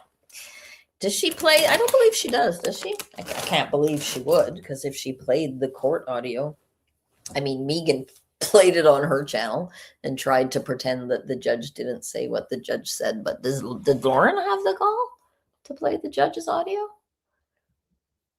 Posts, she appeared walking in a field while mouthing along to the audio, stating, quote, "And don't come over here lying on me, because I'm going to tell you what you said." Ronnie, Bobby, Ricky, and Mike said, "Don't lie on me. That is my biggest pet peeve. Do not lie on me," end quote. And as with her prior post, the comments were populated by individuals the respondent routinely engages to further her ongoing efforts to target and harass me, many of whom were at the same CrimeCon Expo. And then we have that video. Should I share both of them? You share them back to back? Is that easier? In the second video that she posted after, oh, you can go for it. Here's that video. Come over here, because I'm gonna tell what you said, Ronnie, Bobby. I'm gonna tell what you said, Ronnie, Bobby, Ricky, and Mike said. Don't lie on me. That is my biggest pet peeve. Do not lie on me. Okay. In the second, oh my God, are you guys okay? Did you see that? Oh my God, I'm terrified. That is terrifying. Somebody in a field of flowers said, "Don't lie on me," in a loud voice. It wasn't even her own voice. So, are you guys okay? Do we need a little safe space moment? Do we need some little happy Facebook pictures from Lauren? I don't know. I lost them. I don't know what we can do instead. Something. Oh, we could read a little bit about Dr. John and No Jokes, just to get over how upsetting that was to see Christina in a field of flowers saying, "Don't lie on me." Many of you will have seen this. This is from Mr. Bright Breakfast. 1 month ago, Dr. John warns Utah No-Joes of a stalker after No-Joes releases public records related to him. So I am beginning to see a pattern of behavior here. This sounds very familiar to me. In recent weeks, Dr. John allegedly contacted leadership of Utah No-Joes, claiming this is the juvenile. I can't remember what the whole thing stands for, but it's the people that are responsible for juveniles in the court system, claiming that he had a stalker who was the subject of a multi-state active investigation. When that didn't stop No-Joes from responding to lawful public records requests, someone identifying himself as an attorney and another identifying as an investigator communicated much the same. Dr. John, babe in the city. Is that Summer? Hey, Summer. Nice to see you. Oh, can't stay. That's too bad. Glad you could make it for a minute, though. We're talking about Dr. John and what a lying piece of lying scum he is. Dr. John may have forgotten what he and his wife once hired me for, to help with things like FOIA and public record requests. So I would say I know a thing or two about submitting public records requests. He may also have forgotten that some of No-Joe's leadership work for the state, which means records such as their emails may be obtainable through lawful public records requests. From the records I've seen so far, he seemed particularly unhappy about a Reddit post discussing his publicly claimed Nojo's credentials. Lastly, to Dr. John, in case you're reading this, submitting lawful public records request isn't stalking. It also isn't harassment. Trying to tell an agency there's an active investigation going on in an apparent attempt to discourage them from releasing public records just raises more questions, in my opinion. I have submitted public records requests seeking information, something that HTC used to have me do and something they appeared to appreciate in the past.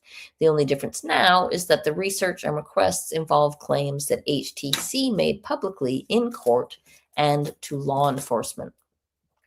For someone who has publicly represented that he spent years working with courts evaluating offenders and testifying as an expert witness, I mistakenly assumed he'd already understand that about public records. Receipts for all of this are forthcoming. I don't want anyone to just take my word for it. I plan to share the messages so anyone reading will be able to hear all these things in his own voice. And for anyone wondering, Nojo's webpage says providers who wish to become current with their credentials can submit a renewal application and pay the renewal fees. As of today, that fee appears to be about the cost of a handful of YouTube super chats. Just thought I'd mention that. The more you know. So, Mr. Bright Breakfast, shout out. Always a star, has been a star in this from the beginning, and is not, deserves all the appreciation for his efforts. So I assume that he hasn't got those recordings yet, but it sounds like he's going to get the recordings of John phoning up Nojo's and leaving messages or having conversations with people there saying that he has a stalker.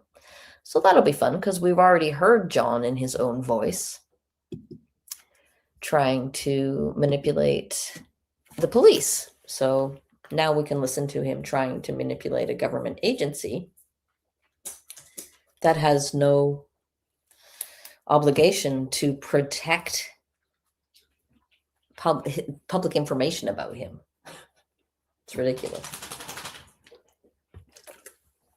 Anyway, what are people saying?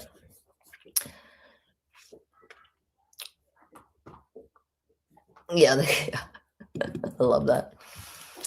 Yeah, the Streisand effect, that once she went out here and talked about Christina gained thousands of followers.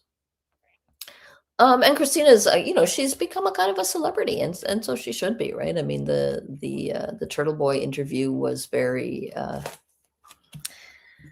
exciting. Oh, that's another thing. Actually, maybe I'm just going to play this for a minute, and then I have a screenshot of the texts from Lauren to Turtle Boy that I'll share when we need another palate cleanser. So let's just listen to this for a bit. Video. The responder mouthed the lyrics to Eminem's song Worms. The content of the song can reasonably be interpreted as threatening, very threatening. The opening lines of this Eminem song Worms is, quote, she didn't use those words in the TikTok though, did she, Lauren? Did she? No, you're just pretending that she did because it makes you feel like you can confuse your followers about what's really going on. Claim if you get knocked by the cops, you'll give them not even a statement. Walk in the arraignment, shoot the bailiff, karate kick the plaintiff, end quote. The portion. I mean,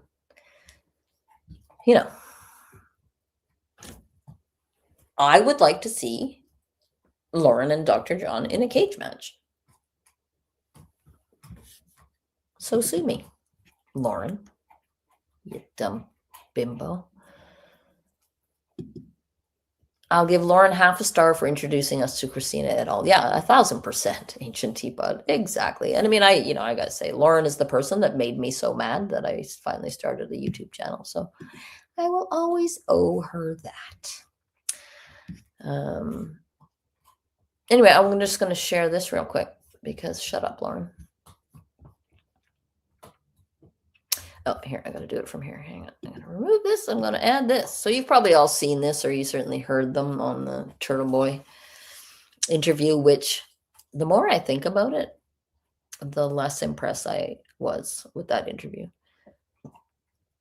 I was really disappointed because, particularly because Turtle Boy had been such a star at the beginning of all this, and his blind reaction to all of it was so affirming, right? And his satire with the eyebrows was so iconic, and you know, you can't take that away from him. Nobody can ever take that away from him.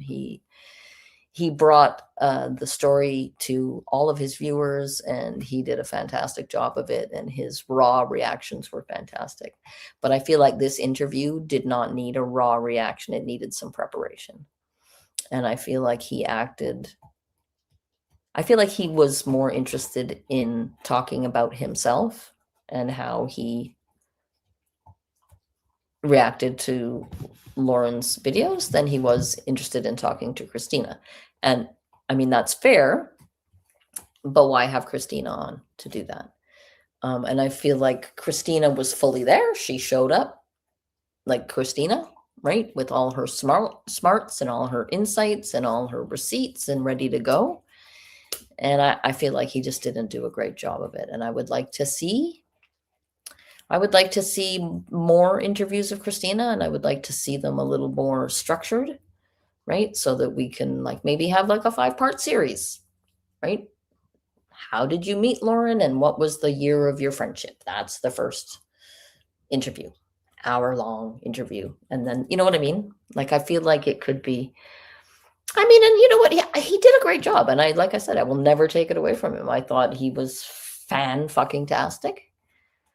He made that 9-hour live palatable for people who needed to see it but couldn't watch it.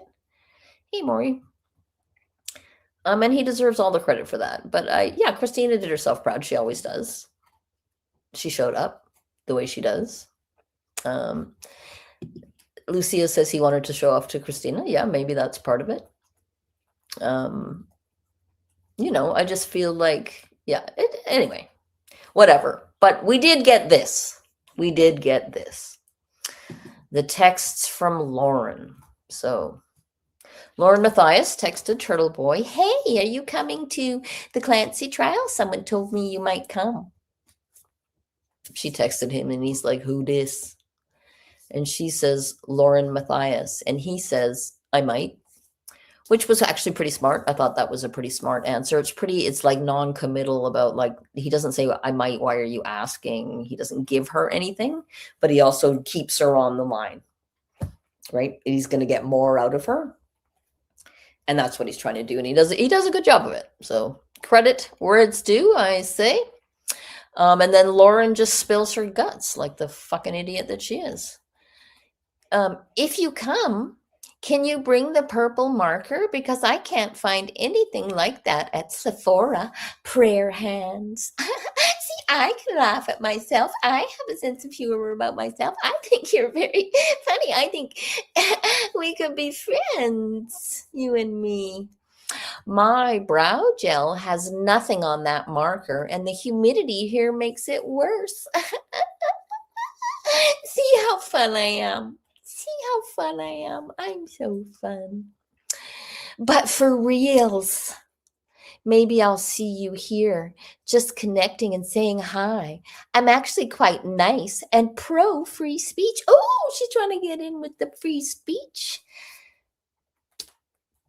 Words escape me, but Turtle Boy's big on free speech. So she's like, hey, I have a sense of humor, and also I'm nice, and also you and me, we have things in common, not just court. We both agree about free speech. And then he just didn't answer, which is yay. Yay. Yay, Turtle Boy. He just didn't answer. And then she texted him again the next day. Court later this afternoon with witnesses. Ellipses. And then that was it. He didn't answer her. So she tried and she failed. And she's a shameless, disgusting ambulance chaser. And, you know, she's seeking a clout chaser. Clout chaser. Yeah, she's an ambulance chaser and a clout chaser. And I know an ambulance chaser is lawyers who chase personal injury victims, but it amounts to the same thing, right? It's the same idea. She goes after people who are in the worst time of their life and tries to get them to sign something while their head is still in the fucking crash that they were just in, right? Andy did an interview. Yes, she did. And Andy's great. Andy's interview was great. I thought it was better than Turtle Boy's, honestly. I mean, I like Turtle Boy, but I wasn't impressed. But that's okay. I mean, we don't all do our best work all the time. Anyway, there's Lauren being a twat. Surprise, surprise. And we'll go back to sharing this tab again. No, wait. It's not that tab. It's that. Okay, sorry. I remember where things are. There we go. There she is, the lovely Lauren. You know, the only thing missing from this picture is some pearls and a $200 headband. That's what I think. That the respondent chose to perform states, quote, because nobody likes me, everybody hates me, they want me to go eat some words. I hope you offended and drag my name through the mud, through the dirt, but I'm going to make you eat your words. By deliberately they want you to go eat some worms, Lauren. Worms. But I'm going to make you eat your words, Lauren. Words. Selecting and performing these lyrics. So by deliberately selecting and performing these lyrics on the targeted social media accounts, the respondent conveyed a threatening and harassing message directed at me in direct violation of the active injunction. And we'll listen to that. Nobody likes me, everybody hates me, they want me to go eat some worms. Nobody likes me, everybody hates me, they want me to go eat some worms. Drag my name through the mud, through the dirt, but I'm gonna make you eat your worms. I agree, Joe. That is a threat. Oh my God. Joe, grab a fucking brain. Joe Tall Chief. Joe Short Chief. Get a fucking grip. That's the, like, nobody likes me. Everybody hates me. Guess I'll go eat worms. And you go out in the back of the garden. We sang this when we were children. And then she added the rest of the lyrics, which Christina didn't include, right? She's saying, I'm going to make you eat your words. And what she means is, I'm taking you to court. I'm fighting this, bitch. It doesn't mean I'm coming over there with a bunch of fridge, poetry magnets to jam them down your throat. God, she's an idiot. That's a threat. Joe, Tall Chief, I hope you have given your head a shake, pulled it out of your ass, and moved on from this dummy. I genuinely do. Right. Also, don't give her money. Don't give her money, Joe. If you know what that song is, that is a threat. And this is after she has been served a stalking injunction, which is a restraining order that she is breaking. Additionally, later that evening, while I was in the bar area of the hotel, I observed the respondent standing just a few feet away from me, holding a camera. In light of her established pattern of targeting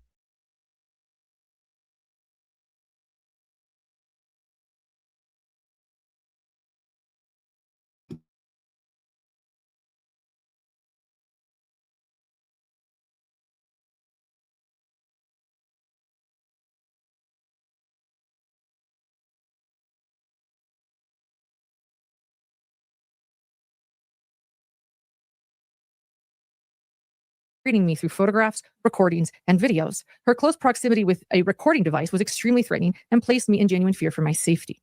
The respondent only departed after noticing that my producer, Grayson, was on the phone. At that time, Grayson was speaking with an officer from the Aurora Police Department to inform them. This conduct, occurring after she had already been warned by law enforcement earlier that day, as you saw in the body cam footage, demonstrates her intentional disregard of the stalking injunction and her ongoing effort to intimidate and harass me despite the court's order. The officer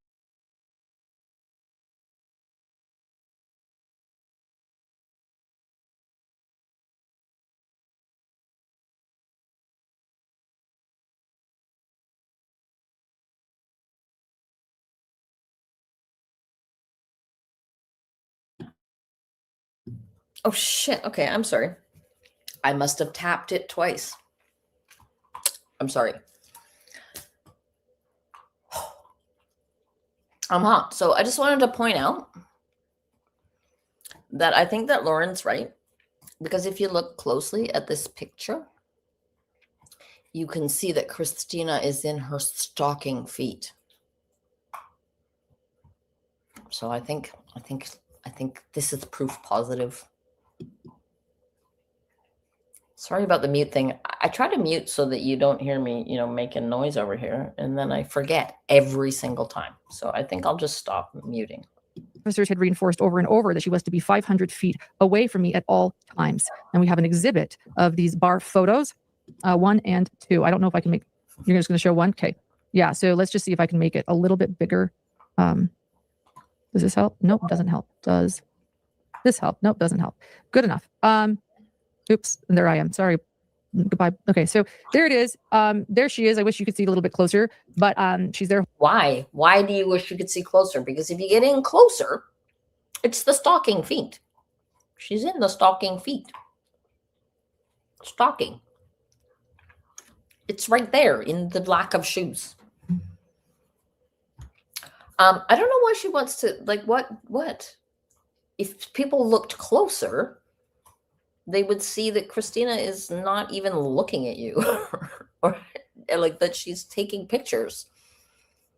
The photographer, Christina, is taking pictures. They're holding a camera while we're just sitting at a table comfortably right there. We were just sitting there and she was holding a camera. I mean, obviously, and she didn't have shoes on. People, case closed.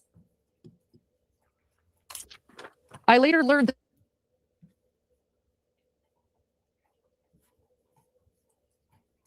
I was very, very afraid, by the way, when you throw out the threats that I'm feeling. I was very, very afraid, by the way, in case you can't hear any fear in my voice and all you can hear is rage and anger. I'm just saying, I was extremely afraid. The serving of the stalking injunction that day, knowing what the police officers told us, you're good to go, you should be safe. And then that night, there she is with a camera in socks. And we had been there all night. I was like, I don't think I'd ever been more fearful for my safety than in that moment. I was like, what is she going to do next? Will this ever? Nothing. Did nothing. What is she going to do next? Is she going to put on shoes? Is she going to loosen her hair? Is she going to unzip her jacket? Is she going to push the shutter? Is she going to flick her hair behind her shoulders? Her gorgeous hair. Is she going to flip it behind her shoulders the way she does in her videos? I don't know, but it's extremely terrifying. Nothing will stop her. Nothing. I later learned that a friend of mine who was... Oh my God, I cannot believe that people were sitting there listening to her going, nothing will stop her, on the evidence of she's taking a picture and she's wearing socks. Was aware of the ongoing threats and stalking, had taken photographs of this incident, which is why we have this. And he took multiple. These photos clearly show that the respondent was standing only a few feet away from me and my producer Grayson, despite an active civil stalking injunction prohibiting such conduct. Her deliberate proximity felt extremely intimidating and was intended to cause me fear and distress. Oh my God. And by the way, maybe I won't read it, but there is also a letter, a signed letter from my friend who took this photo. Let's see. I think I might have it right here.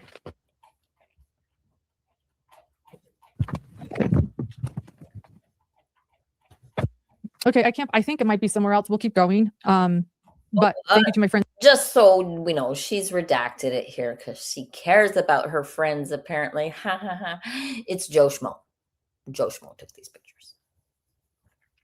Joe Schmo was stalking our friend Christina and photographing her in public. Terrifying. And they wrote and had it officialized, official, explained what time he took it, when he took it, why he took it, that it was unaltered. And if we come across that, I'll read it because I want to read everything here because that's what this live is for. So additionally, then on Sunday, September 7th, at CrimCon, while I was seated in the bar area for lunch, I observed the respondent again being escorted by someone to the restaurant located directly behind me. I don't know what you're referring to there, Decades of Darkness says, and Megan, but I would say yes. Also, Megan is a dumb twat. Yes, extremely. Oh, Joe Schmo and Megan, yes. That's what you're saying. Joe Schmo and Megan were stalking her. I'm with you. And yes, she's also a dumb twat, just like Lauren. Once again, she was within less than 500 feet of me, in direct violation of the injunction. Her continued proximity placed me in fear for my safety and further demonstrated her disregard for the court order. Oh my God. On Wednesday, September 10th, one of the respondents' associates, and you can make it bigger now, maybe, or yeah, I can. Oh God, it's so hard. I just hate her so much. It's so hard to listen to her. Kresha says I ran Joe's declaration through GPT, and it pointed out that he heavily relied on secondhand information. Right. Like all of the gems. Like all the gems. That's what they're all doing. Good. On Wednesday, September 10th, one of the respondents' associates who had been with her a lot at CrimeCon, Lori Hellis, published a video on her own YouTube channel. In that video, Lori Hellis specifically discusses the civil stalking injunction, something I wanted to keep private for my safety. She uses my name to identify me publicly. How does it keeping it private keep you safe, Lauren? Can you explain? Please explain how keeping it private helps you to stay safe, please.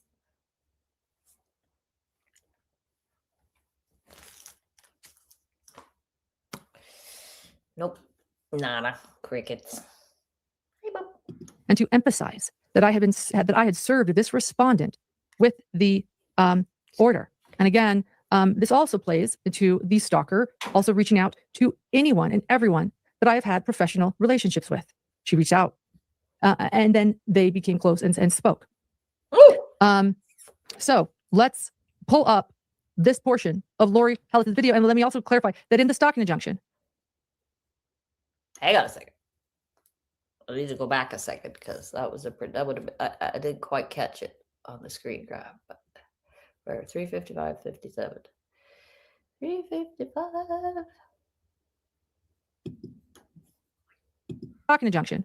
It reads, do not recruit other people to do this with you. Because this has been a group thing. There are, as I pointed out, there are associates, there are people. This is a group bullying effort. Do not recruit. So she's suggesting that Lori Hellis can't act off of her own agency, right? That she had to be sicked on her, right? The same way that, you remember how Megan talked about how Lindsay was the ringleader and she would feed stuff to Christina because she knew that Christina was unstable and she would be the attack dog. Remember that? Right? These people are recruiting other people. I mean, never mind the fact that nobody had to recruit anybody, because anybody who actually knows Lauren knows this about her. I mean, you can't be around someone like this for very long without finding out, right? They can only hold the mask together for so long. And once you've seen the mask slip, right, it's ugly. Recruit other people. She has a stalking injunction. Here, let's listen to Lori Hellis. The next thing that happens is that, again, right? Random old lady says, Christina is so likable, even in LM 9 Hour Live. Just my opinion. Yeah, it's not just your opinion. A lot of people share that opinion. Christina is incredibly likable, and that's why Lauren dislikes her so much, right? That's why Lauren finds her annoying. I promise you.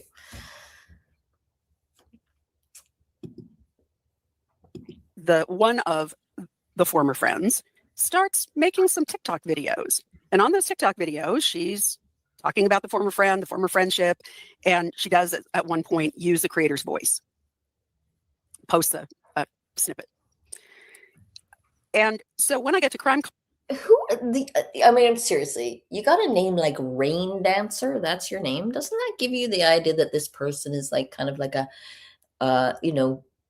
possibly Indigenous, or just, taking on Indigenous characteristics for themselves, or that they have some sort of spiritual leaning, or that there's some kind of healing or depth about this person? That name is supposed to imply all of those things, right? And this woman is over here fucking, I assume it's a woman, is over here falling like a ton of bricks for a pack of lies from a sociopath. So whatever wisdom your little Rain Dancer name is supposed to, hint at, you have just completely sunk your boat with that ridiculous comment. Stalker woman is triangulating. These people all think that they're like really savvy and that they're catching all the clues.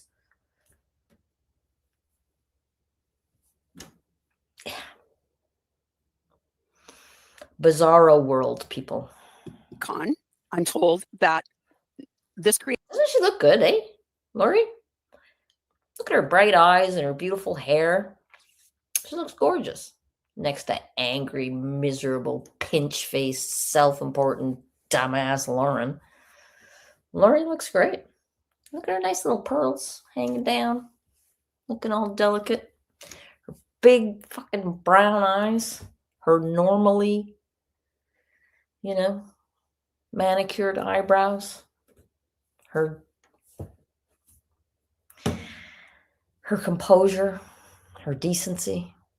The contrast is something. Creator has now filed a stalking order against one of the women in her former friend group. And on Friday morning, when everybody is just launching into, or I guess it started at noon, I think, on Friday, this group is met by local police who tell this person that you can stop she can't go to CrimeCon because there's a stalking order and Lauren is attending. Did Lauren just say you can stop at any time? Why? Is she making too much sense for you, Lauren? You don't want your viewers to hear what Lori has to say, really? Sorry, the creator is attending. So she gets 86th out of CrimeCon, even though she bought a ticket just like everybody else and just like the creator did. Now, this creator does not have a booth, is not presenting, is not a speaker, is in no way associated with CrimeCon. She's just there as an attendee the same way as everybody else. But she manages to get a stalking order. And the stalking order not only keeps her former friend, but anybody who associates with her former friend. So for the rest of CrimeCon, the local police are patrolling CrimeCon to make sure that the creator isn't stalked. And everybody else in the place is looking over their shoulder. What happened there? She put that one up and she took it down real fast. What was that? 358.36. Sorry, I got to go back and see that. She took it down real fast. Associating with CrimeCon. She's just there as an attendee the same way as everybody else. But she manages to get a stalking order. And the stalking order not only keeps her former friend, but anybody who associates with her former friend. So for the rest of CrimeCon, the local police are patrolling CrimeCon to make sure that the creator isn't stalked. Oh no, they took it down. That was very fast, but it sounded like somebody talking shit about Christina. The stalker is bratty something. Anyway, I'm not going to waste time. Oh, actually, I do want to stop and look at this. Moira Slater says, did you see when TB called Lauren? It was after Christina left the interview. No, I didn't. And I assume that if Lauren had answered, I assume I would have heard.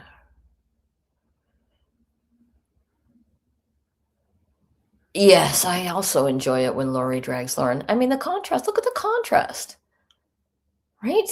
The difference is stark. And yet these idiots are over here going, oh, poor you, Lauren, how terrible that this professional and articulate woman described the situation perfectly so that even a 5-year-old could understand it. How awful for you. Oh, Lord. And everybody else in the place is looking over their shoulder thinking, oh my gosh, are the police going to think that that I have to be thrown out because I was friendly to this other person? So on Saturday night, we're all sitting around in the bar and the police come up and say to this person, you have to leave the bar because the creator's associate, not the creator, her minion. I know, Kresha. I know. You feel, I understand. Absolutely. Kresha is saying there's a lot of layers at play here for her because, of course, Lori wrote a book about Kresha's family. And a lot of people made money off of that tragedy. And yeah, there's lots of ways to feel about that. I do still think there's a pretty strong contrast between Lauren and Lori, though. in terms of just being professional and articulate even. Walk through the bar and you can't be in the same room with her. So no, she got not the creator, not the minion, but the former friend had to leave. And this is it's just getting out of hand.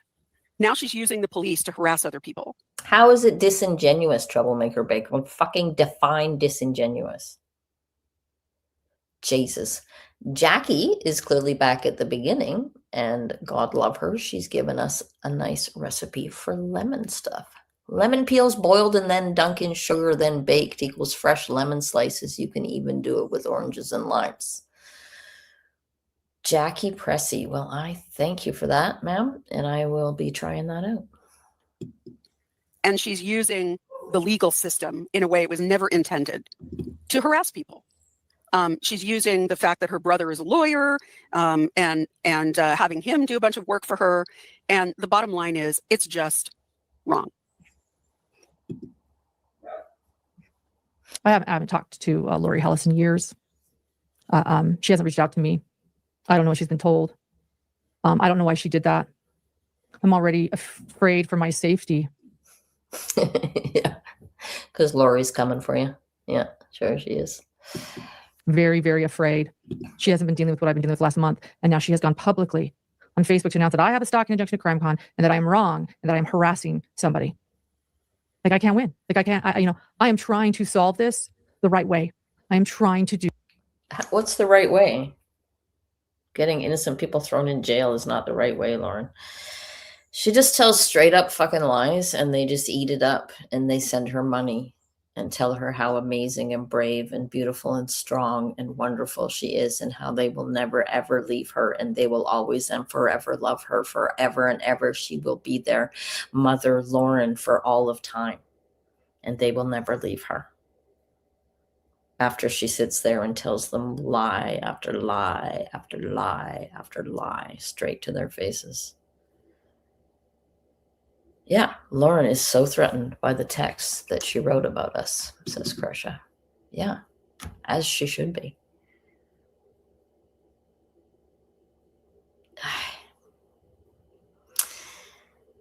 Sometimes I just don't even know what to say, and I just have to sit here and shake my head. It's honestly, I mean, I knew it was bad, but this is worse than I thought it would be in terms of how absolutely manipulative. I mean, I knew it was, but God, it's so awful. It's so awful because of how many people believe it. It's not so awful because she's doing it. I mean, the fact that she's doing it is awful. But the fact that these type of tactics work, that people are so vulnerable to this shit, right? Like, these people are walking in here going, please sign me up for this nonsense. I have no desire to have a thought of my own. Like, how? How? All these months later, how? That is why it's so upsetting. That is why it's so triggering, right? It's because of what these people do to good people like Christina and Krisha and Kay. You know, I wouldn't even like to think what she would be willing to do to get to Lindsay Clancy. You know? That is what is so upsetting. And that you have to literally throw yourself between Lauren and these vulnerable people with irrefutable evidence of her behavior before they get hooked in. I mean, what good does it do to tell Andrea Yates's lawyer who she is after he's already given her the interview? I don't know. We need a bigger fucking platform. Right thing. And no one will let me. Which is why we're all here tonight. And although the video that Lori Hellis posted contained numerous false statements, the respondent publicly commented on Lori Hellis's video, and it's a small channel. You see Not a that lot of people watch it. smile? See that smile? I mean, when all of this came out, the 9-hour live, and then the creators that started pushing back and everything, right? Christina was silent for a long time. We didn't hear anything from the ladies involved for quite a while.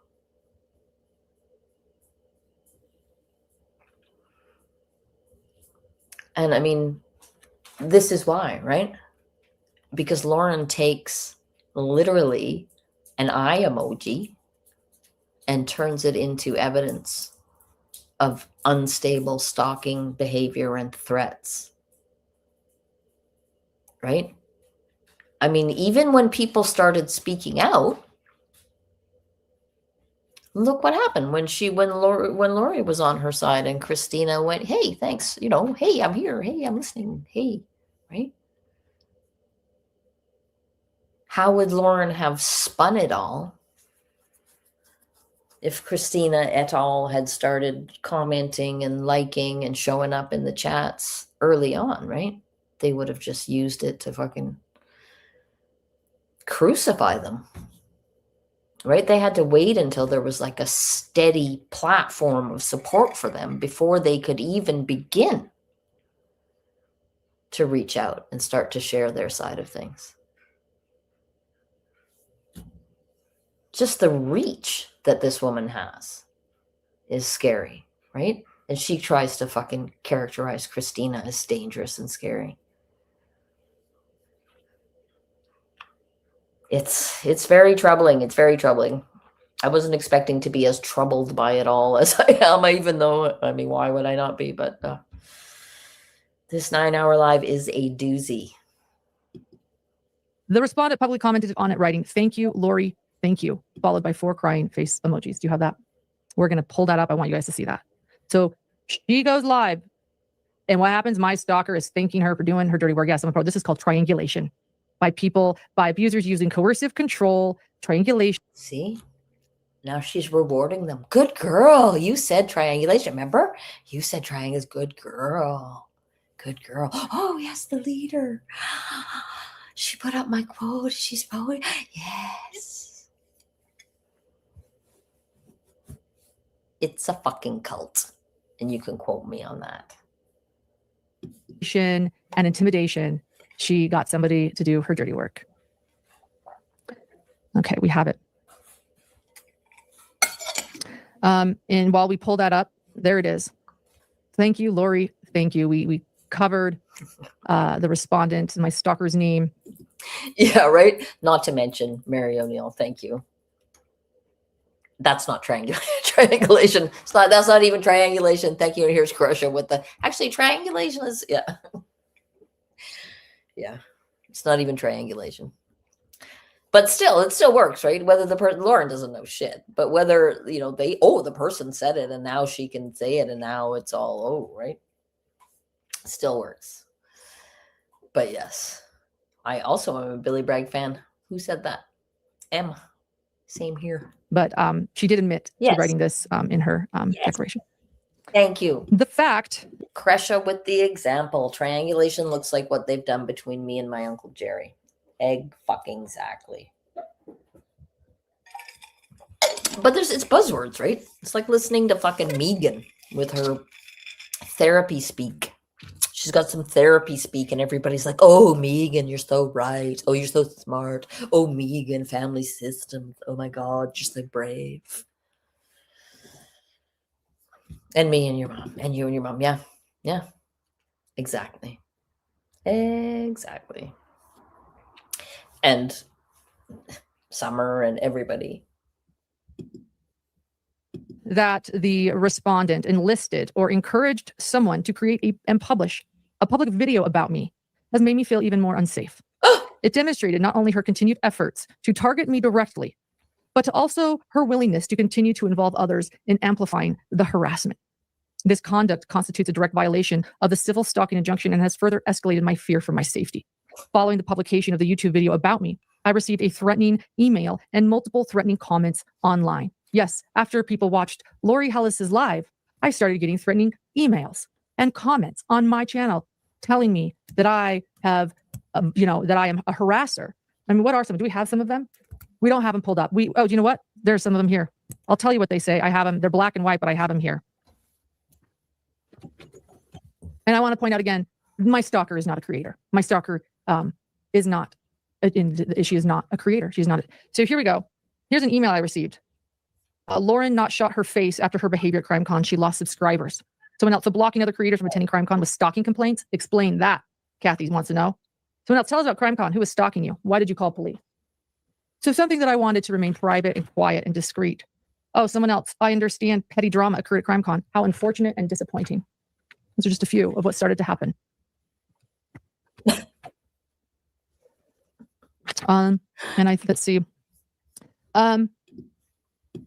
Okay, shut up, Lauren. I've had enough of you for a little minute. I think we'll listen to this for a minute. Just, this is a palate cleanser. Shout out to the OLOP. Undefeated.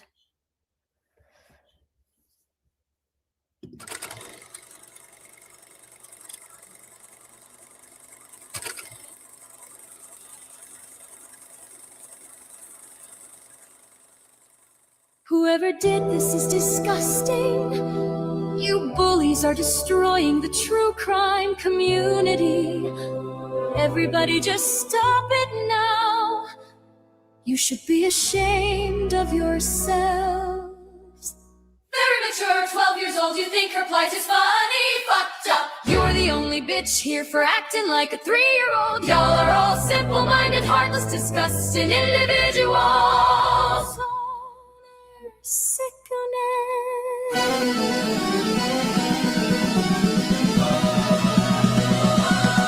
Oh, for fuck's sake, leave the woman alone, you childish idiots. Really making this out of someone's pain. Pretty juvenile and pathetic. I'm sure you had no following before this psychopathy. Look it up, you're here to make money off of another's pain, her pain. Unfortunately for you, you're looking for views. His comments may add to your sick, twisted thinking and views, but you're honestly gross. Get a life and get some integrity.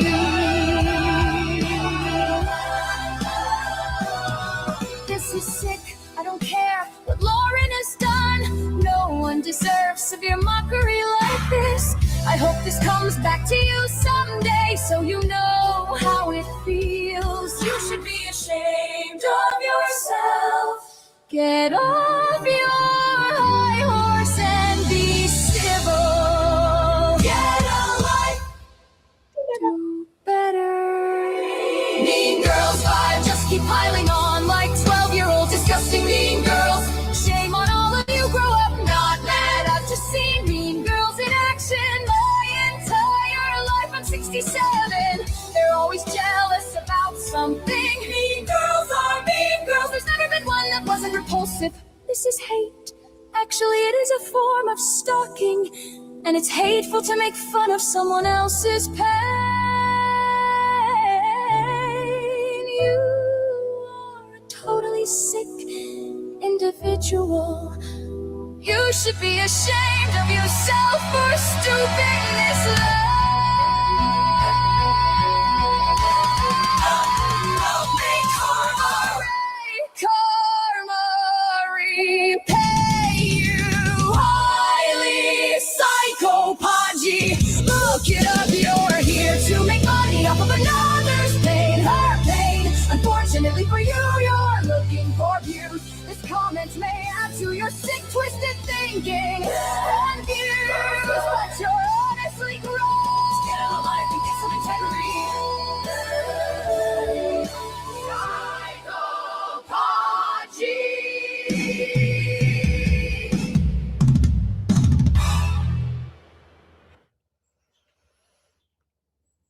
Undefeated. The OLOP. Our Lady of Perpetual Poutine does it again. That psychopathy, look it up line gets stuck in my head for weeks at a time. Also the first one. Yeah, amazing. So yeah, I'm kind of running out of steam here. I just realized it's like 6:15. I looked it up. I looked it up. All y'all should look it up. Yeah, amazing song, eh, Jennifer? Yes. Yeah, so can't you see it? You guys can see it, right? The documentary. I mean, there's everything. First of all, I think that Olop should write the, soundtrack, or at least contribute. But I mean, these songs, Turtle Boy's eyebrows, the body cam footage, Dr. John's thing, Mr. Bright Breakfast's Reddit posts, the fucking Lauren's Bastille Day video, like the Mormons. There's so insanely much. There's so much. I mean, the 9-hour live docket decoder, J is for Justice, Jolene. There's so much amazing footage. There's so much. I mean, the text messages to Turtle Boy, the ongoing ridiculousness of this woman who is still controlling the narrative, the footage from CrimeCon this year. I mean, somebody needs to pick this up. Yeah, right. There's so much. Their Facebook page, the pictures of them in their clubhouse, in their little gated community with the victims of, what's this thing? The FLDS prophet guy. Hey, Carolina, thanks. Brenda Bookman, thank you so much. You guys are the greatest. Jules jamming, thank you. I do like a good jam. And 2 Jules 100. I don't know what that means, but I like it. Hilarity and serious questions. Yeah. Oh, yes, I did. But you know what? I did. Thank you. Ancient Teapot says, Penny, did you see my portrait of John as Freud? Yeah, I'm sorry. I meant to respond about that or mention it or something. But I actually kind of like Freud. I did in my last year of my degree, I wrote a paper on, Salman Rushdie. The one everybody tried to kill him for. My brain just abandons me sometimes. But like through the eyes of Ford's paper on repression that he wrote in 1915, and it's so good. It's so good. Like when he's good, he's so good. That I just can't look at Dr. John and him together. Satanic Verses. Thank you, Ancient Teapot. You guys, I knew somebody would have it. Yeah, and I wrote a paper about it, and I can't even remember the name of it. But yeah, and it was. I mean, I didn't write a paper about the whole of the Satanic Verses because, my God, if you have not read that book, what a book. Maybe we'll do that in book club. That is a thunderbolt of a book. I'll tell you what. Girl power. Woohoo. Groovy shoes. Oh, I am a fan of groovy shoes. I'm a fan of those groovy shoes in your picture even. My goodness. Thank you so much. I mean, Freud made some terrible mistakes, and his whole, I mean, there were very bad things about Freud, but I also think he was right about a lot of stuff. His whole thing about the ego and the id and the super id and all that, like, it's all very, they were trying to find systems for everything at that point, and he gave it a good fucking team try. But he was also extremely misogynistic, and he also was completely high on cocaine, I think, a lot of the time. But he also had some great instincts, and I don't feel like John has even anything. Right? There's nothing. I mean, John can tell you that Ford was right about repression, but he can't even really explain it properly. I heard him explain it not very well yesterday. So, Anyway, I do appreciate the pictures very much, but yeah, I felt it made me feel oogie inside to see John dressed up as Ford. Yeah, he fancies himself as that important. And I guess that maybe that was part of it, was that it made me feel uncomfortable that way. Yeah. I would rather like maybe, Babe Pig in the City type thing. I feel like that would work. I like, some Freud. I like Freud too. I don't like all of Freud. But yeah, I also like Jung, and I also like Lacan. There's some great thinkers out there. Abso-freaking-lutely. Freud was one of them. John is not. And the pictures of Lauren that you sent, that you made, where she made her into saints, and you made her, one was a saint and one was the Virgin Mary, who is a saint, were somehow didn't rub me the wrong way, particularly because I don't know why, but they didn't. But John and Freud, I just know. It's maybe it's the pompousness of him. I just can't allow it. Anyway, I'm kind of going on and on. Megan is into Jung. Yeah, no, Megan's not into Jung. Sorry, that sounds nasty. I don't mean to be nasty, but Megan thinks she's into Jung. She read something. She read a quote once. Yeah, exactly. She read a quote. Yeah. Anyway. As always, you people are so much fun. Here we go. Let's see. What's this say? Dreadful Penny and Carmody left a few comments up there about a response by Frog Lady about Trisha's court hearing. Rather lengthy. Mentioned a response about Beth B having a housekeeper.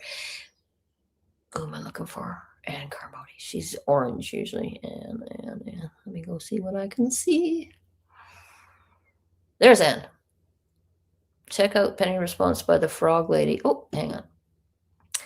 Check out Penny. A response by the Frog Lady to my comment about Trisha and the court case is very lengthy, and she acknowledges that Beth B did have a housekeeper. Oh, nice. Thank you. And that's on which, is that on the post, right? That was the post where you made that comment? Am I thinking that right? And if you're still here?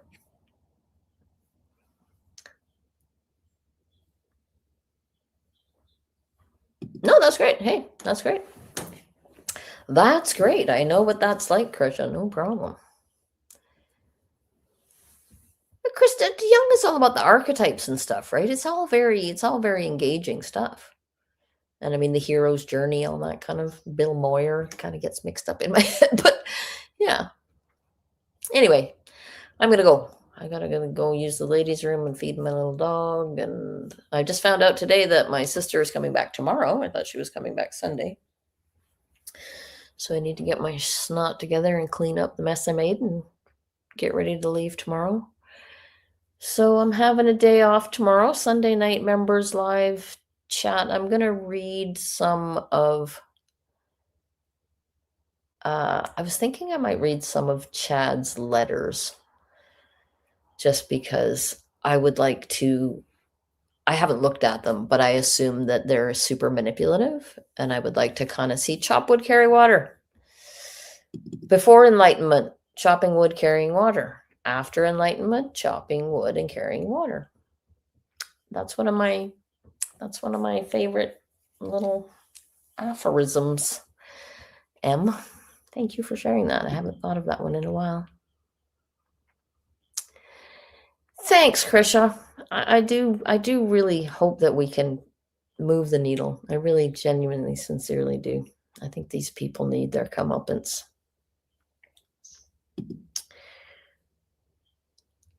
Oh, I didn't notice that connection, but I did notice that they stopped. They were supposed to come out twice a week. Jeansy, thanks. That's great. Yeah. We did some fun stuff at the beginning. I find it's too hard just to listen to Lauren throughout. So I tried to bring a bunch of stuff to mix it up a bit, because listening to her is just blah. Okay. I shall love you and leave you until next time. Please hit the like on the way out if you haven't already. And I will look forward to seeing members on Sunday and people who are in the book club on Monday. And then I don't know what's coming after that. I'm going to finish up with the Grayson thing too. So until then.